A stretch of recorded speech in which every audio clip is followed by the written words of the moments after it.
ذات الرجع والأرض ذات الصدع إنه لقول فصل وما هو بالهزل إنهم يكيدون كيدا وأكيد كيدا فمهل الكافرين أمهلهم رويدا. அஸ்ஸலாமு அலைக்கும் வரஹ்மத்துல்லாஹி வபரகாத்துஹு. கண்ணியத்திற்குரிய எல்லாம் வல்ல அல்லாஹ் ஜல்ல ஷானஹு தஆலாவின் நல்லடியார்களே, இஸ்லாமிய மார்க்கத்தை பொறுத்தவரை அதனுடைய அடிப்படை கொள்கை இந்த அகில உலகத்திற்கும் ஒரு கடவுள் இருக்கிறான், அவன் ஒரே ஒருவன் தான் இருக்கிறான் என்பது இஸ்லாத்தினுடைய உயிர் நாடியான கொள்கை. இந்த கொள்கையை சொல்லும் பொழுது ஒரு சில பேர் கடவுள் இருக்கிறான் என்பதை பகுத்தறிவு உள்ளவர்களால் எப்படி ஏற்றுக்கொள்ள முடியும்? கடவுளை நீங்கள் பார்த்தீர்களா? வேறு யாராவது பார்த்திருக்கிறார்களா? அல்லது கடவுளை பற்றி உங்களுக்கெல்லாம் சொல்லித்தந்த உங்கள் தலைவர் நபிகள் நாயகம் அவங்களாவது கடவுளை பார்த்திருக்கிறாங்களா? ஒருத்தருமே பார்க்கல. அப்ப கடவுள் என்று நீங்கள் சொல்வது நீங்களா செய்து கொண்ட ஒரு கற்பனை.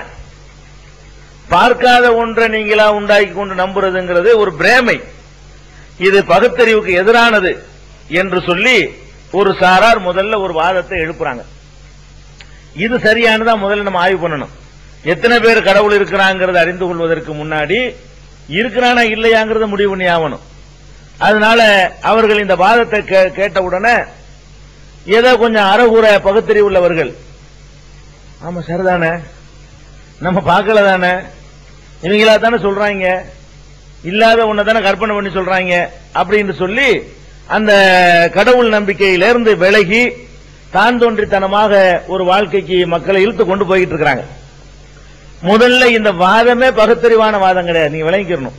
இப்படி கேட்ட உடனே என்னமோ பயங்கரமான பகுத்தறிவு வாதத்தை எடுத்து வச்சுட்டாங்க அப்படிங்கிற மாதிரி ஒரு தோற்றம் தருது. ஆனா நீங்க ஆழமா சிந்தித்து பார்த்தீங்க என்று சொன்னா இப்படி கேட்கிறதே பகுத்தறிவுக்கு எதிரான ஒரு வாதம். ஏன்னு கேட்டா, பார்க்கிறத மட்டும்தான் நம்பணும் அப்படின்னு சொன்னா, இந்த பார்க்கிறதுங்கிறது மனிதனுக்கு மாத்திரம் இல்ல, ஆடு பார்த்து தான் நம்புது. ஒரு களை விட்டு எரிகிறோம், வர்றவனை பாக்குது, அவன் ஆடை வளர்க்கிற எஜமான் இருப்பான், அவனை கண்டுன்னு ஒடியாருது, நேத்து அடிச்சவனை கண்டுன்னு ஓடுது. இப்ப ஆடு இருக்கு பாருங்களேன், இவன் நம்ம ஆளு, இவன் கூப்பிட்டா நம்ம போகணும், இவன் கூப்பிட்டா போக கூடாதுன்னு சொல்லி நம்புத. அது எதை கொண்டுதான் நம்புது? பார்த்தா நம்புது. பார்த்துதான் என்ன செய்யுது? அது உள்ள போகுது, பார்த்தான் வெளியே வருது. விரட்டும் போது தப்பிச்சு ஓடுத. எதை கொண்டு ஓடுது? அந்த கண்ணை கொண்டு பார்த்தான் போகுது.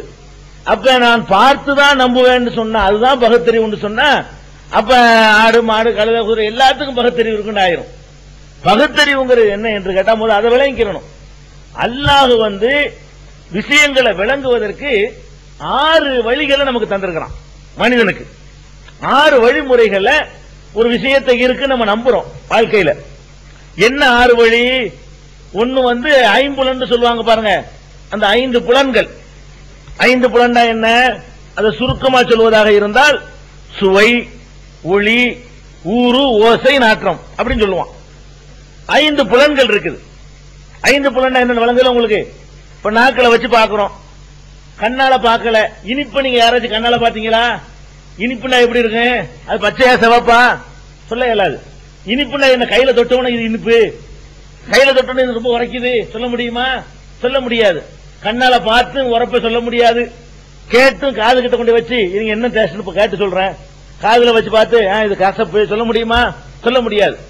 அப்ப சுவைங்கிறத உணர்வதற்காக வேண்டி இந்த நாக்களை கொண்டு வச்சு பாக்குறோம். நாக்களை வச்ச உடனே அது ஒரு முடிவு சொல்லும், இது இனிப்புன்னு சொல்லு, இதுக்கு பேரு. இதை நாக்கெல்லாம் எப்படி செயல்படும் பின்னாடி பார்க்க போறோம். பகுத்தறிவுனா என்னங்கிறது இப்ப ஆய்வு. அப்ப நாக்களை வச்சு பார்த்த உடனே இது இனிப்பு கசப்புன்னு சொல்லுது. அப்ப நாக்குங்கிற ஒரு பொருளுடைய துணையை கொண்டு சில விஷயங்களை நம்ம அறிந்து கொள்கிறோம். அறிந்து கொள்வதற்கு அதனுடைய முடிவை நம்ம ஏத்துக்கிறோம். கண்ணு சொன்னாதான் நான் ஒத்துக்கிறேன்னு சொல்றது இல்ல, நாக்கு சொல்ற ஜட்ஜ்மெண்ட் நம்ம ஏத்துக்கிறோம். கண்ணுனால இனிப்பு பிடிப்ப பார்க்க முடியல, ஆனால் என்ன சொல்லுது? நாக்கு இது இனிப்பு, இது உரப்புன்னு சொல்லுது, ஏத்துக்கிறோம். அதே மாதிரி காது இருக்கு பாருங்க, ஓசைங்கிறான். இந்த ஓசையை நம்ம எதை வச்சு கேட்டு அறிஞ்சுக்கிறோம்? காதை கொண்டுதான். கண்ணால பார்த்து இவ்வளவு டெசிபல்ல இந்த சத்தம் வருதுன்னு நம்ம சொல்றது இல்ல. கண்ணால பார்த்து இவர் தமிழ் பேசுறாரு, கண்ணால பார்த்து இவர் இங்கிலீஷ் பேசுறாருன்னு சொல்ல முடியாது. காதெல்லாம் அடைச்சுக்கிட்டு கண்ணால மட்டும் பாக்குறோம். ஒருத்தர் வாய் அசைக்கிறத பார்த்துட்டு இது இங்கிலீஷ் அப்படி சொல்ல முடியுமா? அப்ப இந்த அது ஆங்கிலம், இது தமிழ், இது மலையாளம், இது பாட்டு, இது இவனுடைய பாட்டு, இது அவனுடைய பாட்டு, இது மியூசிக், இது கர்நாடகா ராகம், அப்படி என்ன சொல்றோமே, இவன் திட்டுறான், இவன் நம்மள புகழ்றான். இந்த முடிவையெல்லாம் நம்ம அறிஞ்சு கொள்றோமே, இதுக்கு நம்ம எதை துணைக்கு அழைக்கிறோம்? காது தான் அழைக்கிறோம். கண் அழைக்கிறது இல்ல, நாக்கு அழைக்கிறது இல்ல. அப்ப காது சில முடிவுகளை சொல்லும், அதை ஏத்துக்கிறது பகுத்தறிவு. இவன் என்ன சொல்றானா, என் கண்ணுக்கு தெரிஞ்சாதான் ஏத்துக்கிறாங்கிறான். பகுத்தறிவுங்கிறான என் கண்ணுக்கு இப்ப தெரியுதா அப்படிங்கிறான். அப்ப கண்ணுக்கு தெரியாதத நாக்கு சொல்றதை ஏத்துக்கிறான். காது சில ஜட்ஜ்மெண்ட்களை சொல்லுது, அதை ஏத்துக்கிறான். உட்கார்ந்துகிட்டு இருக்கிறோம், ஒருத்தர் வர்றாரு, சந்தன அத்தரை போட்டு வர்றாரு. வந்தோன்னு என்ன செய்யுது, அங்க வரும்போது அங்க அட்டிக்குது. சந்தனத்தை போட்டு மஜ்முஆவா ஃபிர்தௌஸா கேட்கணுமா இல்லையா? இது எதை கொண்டு அறிஞ்சுக்கிட்டீங்க? பார்த்தா அறிஞ்சுக்கிட்டோம் இல்ல, குருட்டன்னு சொல்லுவான். இத குருட்ட கண்ணை பத்தி சொல்ல முடியும். அவர் போட்டு வந்தாருன்னு சொன்னா இன்ன அத்தர் போட்டிருக்காருங்கிறத கண்டுபிடிக்கலாம், இன்ன பிராண்ட் போட்டிருக்காருங்கிறத கண்டுபிடிக்கலாம், இன்ன அளவுல அவர் போட்டிருக்காருங்கிறத கண்டுபிடிக்கலாம். அப்ப இந்த முடிவை உங்களுக்கு சொல்றது எது? காதா நாக்கா? அவனை நக்கி பார்த்தா கண்டுபிடிச்சிய இல்ல. எதனால கண்டுபிடிச்சோம்? அங்க இருந்து ஒரு காத்துல வாட்டு காலாலயா இந்த துவாரத்து வழியா உள்ள போகுது, மூக்கு துவாரத்துல. அதுல என்னென்ன அதிசயங்கள் நடக்குதுங்கிற ரெண்டாவது அதை நம்ம சொல்லுவோம். அதுவே இறைவன் இருக்காங்கிறது ஒரு பெரிய சான்றாக இருக்கும். அது இப்ப இல்ல. இப்ப என்ன என்று கேட்டால், மூக்கு சொல்றது ஏத்துக்கிட்டே இல்லையா? நான் பார்த்தா தான் நம்புவேங்கிறது ஒரு பகுத்தறிவா? காது சொல்றதை ஏத்துக்கிறோம், நாக்கு சில விஷயங்கள் நமக்கு சொல்லுது, அதை ஏத்துக்கிறோம், மூக்கு சில விஷயங்களை சொல்லுது, நீங்க சொல்லி நான் என்ன கேட்கறது அப்படின்னு சொல்றோமா? மூக்கு சொல்றதை ஏத்துக்கணும்னு செய்யறோம். இது இந்த வாடை தான், இவர் அத்தர் போட்டிருக்காரு, இவர் போடல, ஏன்டா குளிச்சு எத்தனை நாள் ஆச்சுன்னு கேட்கறீங்களே, இதெல்லாம் எதை கொண்டு ஜட்ஜ்மெண்ட் பண்றீங்க? அது மூக்கு கொண்டுதான் பண்றோம். இது போக ஊருனா என்ன? ஊறுதல், ஊறுவது, அது தொட்டு உணர்றது இருக்கு பாருங்களேன். முதுகுல ஒரு எறும்பு அப்படி ஊறுது, நீங்க போய் அதை பார்க்கல, அது சத்தம் பயங்கர இடி சத்தம் கேட்குதா? முதுகுல ஊறுறதுனால சத்தமும் கேட்கல, அது முதுகுல ஓடுறதுக்கான வாசனை வீசுமா? வீசல. முது உடம்புல எந்த இடத்துல ஒரு எறும்போ ஒரு ஈயோ ஒரு கொசுவோ என்னமோ அது உட்காருதுன்னு வைங்களேன், உடம்புல எந்த பகுதியில இருந்தாலும் அந்த ஊர்வதை கண்டுபிடிச்சிக்கிறீங்க. இன்னும் சொல்ல போனா தூங்கும் போது கூட மனுஷன் வந்துக்கிறோம். தூங்கும் போது கூட பழிச்சு கொசு கடிச்சு அடிப்பான், அவன் அறியாம. அந்த கொசு கடிக்கிறது கரெக்டா தெரிஞ்சு உடம்புடைய ஒவ்வொரு செல்லுலையும் அந்த சக்தி இருக்குது. இந்த ஊறுவதற்கு பாருங்க தொட்டு உணர்வுமா, இந்த தொட்டு உணர்வு பட்டு உணர்வு இருக்கு பாருங்க, பட்டறிவு தொட்டறிவு. இந்த தொட்டு அறிகிறது பட்டு அறிகிறது இருக்குது. இது உடம்புடைய எல்லா ரத்தம் ஓடக்கூடிய எல்லா செல்களும் இருக்கு. முடியல வேண்டாம் இல்லைன்னு சொல்லலாம். முடிய பிடிச்சு கிள்ளுனா வலிக்காது, தெரியாது. முடிய மண்டை ஓட்டுக்கு போனா தெரிஞ்சு போயிடும். அப்ப இது மாதிரியாக உடம்பு முழுவதும் இருக்குது பாருங்க, அது கொசு கடிக்குது, எறும்பு ஓடுது, ஒருத்தன் முதல்ல அடிக்கிறான், பார்க்கவே இல்லை, அடிக்கிறான்னு விளங்குறோம், என்னமோ விழுந்திருக்குது, விளங்குறமா இல்லையா? அப்ப இதெல்லாம் தொட்டு உணர்றது. இது போக ஒளி, ஒளினா வெளிச்சம், அதை பார்த்தறிகிறது. அப்ப சுவையை நீ அறிஞ்சிக்கிற காதை கொண்டு, ஒளியை அறிஞ்சிக்கிற கண்ணை கொண்டு, ஓசையை அறிஞ்சிக்கிற காதை கொண்டு, மூக்கு நாற்றத்தை மூக்குல இருந்து அறிஞ்சிக்கிற, ஊருங்கிறத உடம்பு முழுசு, நகம் முடிய தவிர உடம்புல ரத்தம் ஓடக்கூடிய எல்லா நாளங்கள்ல எங்கனுக்குள்ள எதுபட்டாலும் உடனே உனக்கு என்ன செய்யுது? தெரியுது. ஒரு முடி இருக்க, முடிய லட்சத்துல ஒரு பங்கா மெல்லிசாக்கி அதை கொண்டு இப்படி வருடுனாலும் தெரிஞ்சிடும். முதுகுக்கு பின்னாடி ஒரு முடி இருக்குல்ல, அத லட்சம் பங்கு அறுத்து சின்னதா ரொம்ப மெல்லிசாக்கி, முடிய கணக்கு தெரியாது, அதை சின்னதா மெல்லிசாக்கி அதை கொண்டு போய் முதுகுக்கு பின்னாடி என்ன செய்யணும்?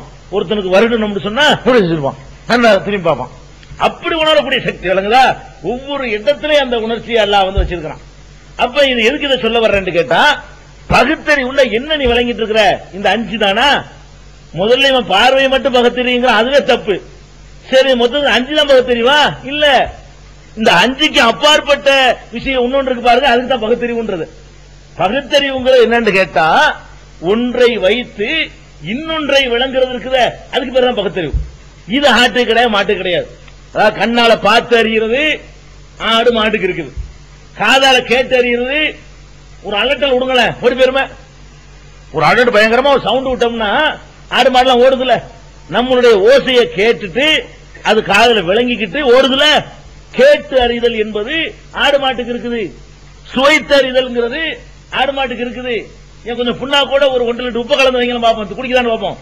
மாட்டுக்கு புண்ணாக்கு வைக்கும் போது 1 லிட்டர் உப்பத்தி கொட்டுங்க, குடிக்குமா?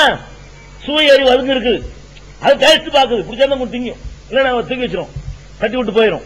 அப்ப நாக்குக்கு உங்களுக்கு இருக்கிற மாதிரி அதுக்கு எந்த டேஸ்ட் பிடிக்குமோ அது கரெக்டா கண்டுபிடிச்சிடும். நக்கி பார்த்துட்டு தான் எதையுமே சாப்பிடும். அப்ப அந்த மாதிரியான ஒரு அம்சம் அதுக்கு இருக்குது. உடம்புல எங்கன வேண்டாலும் அதுக்கு இந்த ஊரு அந்த தொட்டு உணர்வு இருக்குத, வாழை கொண்டு அடிச்சுக்கிட்டே இருக்கும். அது கை வேலை செய்யாதுல, அதனால வாழை கொண்டு போய் கரெக்டா அந்த இடத்துல ஒரு கொசு கடிச்சு அப்படி ஒண்ணு அடிக்கும். அப்ப அதுக்கு இருக்கிற உடம்புல எந்த பகுதியில் வேண்டாலும் இருக்குதானே செய்யுது. அப்ப இந்த 5 புலன்களை பொறுத்த வரைக்கும் ஆடு மாடு கழுத குதிரை எல்லாத்துக்குமே இருக்குது, பெரும்பாலான ஜீவன்களுக்கு இருக்குது. இதை தாண்டி இன்னொன்னு இருக்க, அதுக்கு பேர் தான் பகுத்தறிவு. இவன் நினைக்கிறான்னா ஆடு மாடு மாதிரியான நிலையில் இருக்கிறத பார்த்துன்னு சொல்றான். இந்த 5க்கு மேல இன்னொன்னு இருக்குது. என்ன ஒண்ணு இருக்குது? ஒன்றை பார்த்து இன்னொன்றை அறிந்து கொள்ளுதல். இப்படி ஆகாயத்தில் பார்க்கிறோம், புகை பயங்கரமா வருது, நம்ம பார்த்தது புகையத்தான். அந்த ஏரியா பார்த்துட்டு அமிஞ்சி கரையில தீ பிடிச்ச மாதிரி தெரியுதுடா, தீய போய் பார்க்கல, அந்த டிஸ்டன்ஸ் எல்லாம் கணக்கு பண்றோம். அங்க இருந்து புகை வருது ஆகாயத்தில் பயங்கரமா. இந்த குடிசை பகுதியில் அந்த பக்கம் தானே குடிசை இருக்குது, இந்த ஏரியாவை தான் இருக்கணும். அந்த டிஸ்டன்ஸ் பார்த்து அங்க தான் தீ பிடிக்குது. தீ பிடிச்சி எரியுறத பார்க்காமலேயே இங்க இருந்து என்ன சொல்லுவோம், அந்த ஏரியாவில் தீ பிடிச்சி எரியுது கண்டுபிடிச்சு சொல்றோம். பார்த்தது புகையத்தான். புகைய வச்சுக்கிட்டு இந்த புகை வர்றாந்தா ஒரு நெருப்பு இருக்கணும், இவ்வளவு புகை வர்றதுனால அந்த நெருப்பு இவ்வளவு அதிகமா இருக்கணும், இவ்வளவு அதிகமா நெருப்பு பிடிக்கிறா இருந்தா அது குடிச்ச மாதிரியான ஏரியாவை தான் இருக்கணும், அந்த திசையில வர்றதுனால அது இந்த ஏரியாவை தான் இருக்கணும். நீங்க உட்காந்துறோம் இந்த இடத்துல உட்காந்துக்கிட்டு 10 கிலோமீட்டருக்கு அப்பால ஒரு இடத்துல தீப்பிடிச்சு எரிகிறத ஆகாயத்துல பார்த்து சொல்றீங்களே, இதுக்கு பேர் தான் பகுத்தறிவு. நீங்க பார்த்தது ஒன்னே ஒன்னு புகை தான். புகையை பார்த்ததோடு நின்று கொள்ளாம புகைக்கு மேல உள்ள பல விஷயங்களை கணக்கு பண்றீங்களே, இது ஆடு மாடுக்கு தெரியாது. ஆட்டுக்கு புகை தான் தெரியும், புகையை பார்த்தா புகை அவ்வளவுதான் தெரியும். அதுக்கு மேல உள்ள விஷயங்கள் அதுக்கு தெரியாது. நமக்கு என்ன தெரியும்? புகை தெரியும், புகையோட அளவு எவ்வளவு தெரியும், எந்த திசையில இருந்து வருதுன்னு தெரியும், அதனால இங்கதான் இது பிடிச்சிருக்குன்னு தெரியும். அப்ப இந்த தீயுடைய அளவு வரைக்கும் நம்ம சொல்ல முடியும். பயங்கர தீயா இருக்குடா, தீயவே பார்த்துக்க மாட்டான், தூரத்துல தெரியாது, புகைதான் தெரியும், பயங்கர தீ பிடிச்சிருக்கான் புகையோட அளவு வச்சுக்கிட்டு. அப்ப அந்த மாதிரி எல்லாம் நம்ம கண்டுபிடிக்கிறோம் பாருங்க, இதுக்கு பேர் தான் பகுத்தறிவு. இந்த விஷயத்தை கண்ணால கேட்கறத டெவலப் பண்றது, காதால கேட்கறத டெவலப் பண்ணிக்கிறது, மூக்கால சுவாசிச்ச அந்த உணர்வதை முகர்ந்து உணர்வதை டெவலப் பண்ணிக்கிறது, இதுக்கு பேர் தான் பகுத்தறிவே தவிர இவன் என்ன சொல்றான், கண்ணுக்கு தெரியுதா அப்பதான் நான் ஏத்துக்கிறேன். இன்னும் சொல்ல போனா இவனை விட ஒரு வகையில பார்த்தா இந்த வவ்வால் பார்த்திருக்கீங்களா? வவ்வால் பறந்துகிட்டே இருக்கும், பறந்துகிட்டே இருக்குன்னு சொன்னா அந்த செவத்துக்கிட்ட முட்டாது. எதனால முட்ட மாட்டேங்குது? எதனால? அதுக்கு கண்ணு கிடையாதுல, வவ்வாலு கண்ணு கிடையாதுமா, கண்ணே கிடையாது. ஆனா என்ன செய்யுது, கரெக்டா பறந்து போய் செவத்தை என்ன செய்யாது, அது முட்டா திரும்பிடும். என்னத்தினால திரும்புதுன்னு கேட்டா அது ஒரு அதுக்கு பாருங்க, அது ஒரு பகுதி அல்லா கொடுத்திருக்கான். இவன் கண்ணால கண்டாலும் நம்ப வைக்கலாம், கண்ணு இல்லாமலேயே என்ன வேகமா நம்ம நடந்து போகுதா, வேகமா வருது, வேகமா வந்த வேகத்துல அப்படி வரும், அப்படி திரும்பிக்கும். ஒண்ணு முற்ற மாதிரி தெரியும், பார்த்தா டபக்கன் டைரக்ஷனை மாத்திட்டு பறக்கும் அதே வேகத்திலேயே. இது எதை கொண்டு நடக்குதுன்னு கேட்டா அது ஒரு கதிரை பீச்சுது, இந்த கதிரை பீச்சுது, அந்த கதிர் போய்கிட்டே இருந்துச்சுன்னா திறந்துருக்குன்னு அர்த்தம். ரிவர்ஸ் ஆச்சுன்னா முட்டுனா ரிவர்ஸ் ஆயிரும். பீச்சின கதிர் இதுல முட்டுன உடனே ரிவர்ஸ் அதுக்கே மூஞ்சில் அடிக்கும். இந்த ரிவர்ஸ் அடிச்ச உடனே ஆஹா தடுப்பு இருக்கு என்னமோ, இந்த டைரக்ஷன்ல போக அப்படி திரும்பிக்கணும். அந்த அதான் பேசணும். உதாரணம் எடுத்துக்கிறோமே, நீங்க கண்ணு ஒரு குருடன் இருக்கான், கண் பிறவில குருடன், அவன் கையில ஒரு பண்டை கொடுத்து எரிய சொல்றீங்க, எரிஞ்ச திருப்பி என்ன விளங்கிடுவான், என்னமோ ஒன்று இருக்குன்னு விளங்கிடுவான். திருப்பி வரல போக சத்தம் டப்புக்கு சத்தம் கேட்கல, இந்த பந்து எரிஞ்சா உள்ள பாட்டுற சத்தம் கேட்கல, முன்னாடி சவரில் விளங்கிட முடியும்ல. நம்ம பந்து மாதிரி பொருள் அடிச்சு விளங்கிறான். இவன் என்ன பண்றான், வவ்வால் என்ன பண்ணுது, அது கண்ணை கொண்டு எல்லாம் பாக்குறது இல்ல, அது ஒரு கதிர்களை வீசுது, அதுக்குன்னு ஒரு கதிர். சுப்ஹான் அல்லாஹ், அது அல்லாஹ்வுடைய படைப்புகளை பத்தி பேசுவோம், அதையும் பேசுவோம். அப்ப அந்த கதிர்களை வீசின உடனே இப்ப சத்தம் எப்படி நம்ம பேசுற சத்தம் எதிரொலிக்குது. மலையில கத்தி பாருங்க, ஒரு மலையடி வாரத்தில் நின்று கத்தணும்னு சொன்னா நம்ம கத்தி 2 நிமிஷம் கழிச்சு அது கத்து திருப்பி அது எதிரொலிப்பாங்க. திருப்பி அது ஒரு ரிவர்ஸ்ல அந்த சத்தத்தை திருப்பி தரும். ஏன்னா இது முட்டி புட்டு அப்படி திருப்பி அப்படியே மோதி வரும். இந்த காத்து போய் எண்டு அடிச்சு திருப்பி வரும். அப்ப அந்த மாதிரி எங்க எல்லாம் காத்து போய் முட்டிட்டு வர்ற இடங்களா இருக்குதோ அங்க எல்லாம் சவுண்ட் ரிவர்ஸ் எதிரொலி கிடைக்கும். இதே மாதிரி தான் வவ்வால் என்ன பண்ணுதுன்னு கேட்டா, அது நம்ம காதுக்கெல்லாம் வழங்க, நம்ம கண்ணுக்கெல்லாம் தெரிய மாட்டேங்குது. என்ன அலைய பீச்சுன்னு காத்தே ஊதுறது கிடையாது. அது ஒரு எலக்ட்ரானிக் அலை, அது ஒரு நம்ம கண்ணுக்கு தெரியாது, அது ஒரு சிக்னல் அனுப்புது. அந்த சிக்னல் போய்கிட்டே இருந்தா தடுப்பு இல்ல, போன சிக்னல் நின்றுச்சு திரும்பி ரிவர்ஸ் ஆகுதுன்னு சொன்னா, ஆஹா அங்க என்னமோ இருக்குது. ஒரு நிமிஷத்துல ஒரு வினாடியில கணக்கு பண்ணி அதுக்கு ஒரு வகையில் பகுத்தறிவு இருக்கு. இந்த ஒரு விஷயத்துக்கு மட்டும் இது ஒரு கால்குலேஷன் பண்ணுதுல, இவன் அதை விட காடு கட்ட போயிருக்கான். வவ்வால் இருக்குது, அது கண்ணால பாத்துக்கிட்டு திரும்பல, அது ஒரு வேவ்ஸ் அடிக்குது, அது ரிட்டர்ன் ஆகுது, உடனே ஒரு கணக்கு பண்ணுது. இந்த இடம் வரைக்கும் தான் நம்ம போக முடியும், இதுக்கு மேல போனா முட்டி செத்து போயிருவோம், இந்த இடத்துல நம்ம டைரக்ஷன் திருப்பி விட்டுறணும் அப்படின்னு ஒரு வினாடி நேரத்தில் கணக்கு பண்ணுது பாருங்க. ஒரு வகையில மனிதனுடைய பகுத்தறிவுக்கு ஒத்தது இது. எல்லாத்தையும் எப்படி கணக்கு பண்ண தெரியாது, இந்த ஒண்ணு பண்ணும். மனிதன் எப்படி இந்த ஒண்ண கணக்கு பண்றானோ அதே மாதிரி ஒரு குருடன் கையில பந்த கொடுத்தாலும் எப்படி கணக்கு பண்றானோ அதே மாதிரி துல்லியமா கணக்கு போட்டு டபக்குன்னு திரும்பிக்கிறது. அதை வச்சுதான் ராடார் கண்டுபிடிச்சான். ராடார்னு ஒன்று விமானத்தை எல்லாம் கண்டுபிடிச்சு வச்சிருக்கிறான, அதுக்கு அடிப்படை வவ்வால் தானே. வவ்வால் எப்படி ஒரு கதிரை பீச்சு, அதே மாதிரி நம்ம ஒரு கதிரை பீச்சணும்னு சொன்னா அந்த கதிரை வாங்கி நமக்கு தரக்கூடியது. அதுக்கு மேல எது பிறந்தாலும் ஒண்ணு நமக்கு சிக்னல் கொடுத்துரும். ராடார்னு ஒண்ணு வச்சிருக்கான விமானத்தை, அந்த ராடாரை கண்டுபிடிக்கிறதுக்கு அடிப்படையா இருந்தது வவ்வால் தான். அப்ப எதுக்கு இதை சொல்ல வர்றேன்? அப்ப இது கண்ணு இல்லாத இந்த குருட்டு ஜீவன், சின்ன ஜீவன், இதுக்கு கூட இந்த பார்வைக்கு அப்பாற்பட்ட ஒரு அறிவு இருக்குது. இவன் என்ன செய்யறான்? பார்த்தா தான் நம்புவேன், பார்க்கிறது மட்டும்தான் அறிவு அப்படிங்கிறான். இன்னும் சொல்ல போனா பல சந்தர்ப்பங்கள்ல பார்க்கிறதையும் நம்ம நம்புறது இல்ல. பார்க்கிறதையும் சொல்றான், பார்த்தா நம்பிடுவேன். பார்த்தா நம்பிடுவானா? போய்கிட்டே இருக்கிறீங்க ரோட்ல, நல்ல வெயில் நேரம் வச்சுனா 12 மணி 1 மணி, அப்படி தண்ணி மாதிரி தெரியும், காணல் நீர். தண்ணி பாத்திருக்கீங்களா? காணல் நீர். காணல் நீர் பார்க்காத கேத்துக்கும் வைப்போம், பார்க்கறது இல்லையா? ஒரு நாளைக்கு நண்பகல்ல வெயில்ல போ, வாகனத்துல ரோட்ல போனீங்கன்னா தெரியும். ரோட்ல நல்லா உச்சி வெயில்ல போனோம்னா அந்த ரோட்டு பூரா பார்த்தா ஏத்தாப்புல கொஞ்சம் தூரத்துல அப்படி தண்ணி மாதிரி தெரியும். கிட்ட போய் ஒண்ணும் இருக்காது, இன்னும் கொஞ்சம் தூரத்துல தெரியும். அப்ப கண்ணுக்கு தெரியுது தண்ணி மாதிரி, ஆனா தண்ணி இல்ல. கண்ணுக்கு என்ன தெரியுது? தண்ணி மாதிரி தெரியுது. அப்ப கண்ணு இல்லாத இருக்கிறதாவும் காட்டும். கண்ணுடைய வேலை என்ன? இல்லாத ஒன்றை இருக்கிறதாக காட்டுற வேலையும் கண்ணு செய்யும். என்ன செய்யறான்? நான் பார்த்துதான் ஏத்துக்குருவேன் அப்படிங்கிறான். நீங்க கலர் டிவி பாக்குறீங்களா? கலர் டிவி வீடுகள்ல இருக்குல்ல, கலர் டிவில எத்தனை கலர் இருக்குது? எத்தனை கலர் இருக்கு? 3 கலர் தான் இருக்கு, 12 கிடையாது. கலர் டிவில எத்தனை தான் இருக்குது? 3 கலர் தான் அதுல உள்ள. என்ன கலரு? பச்சை, சிகப்பு, நீலம்.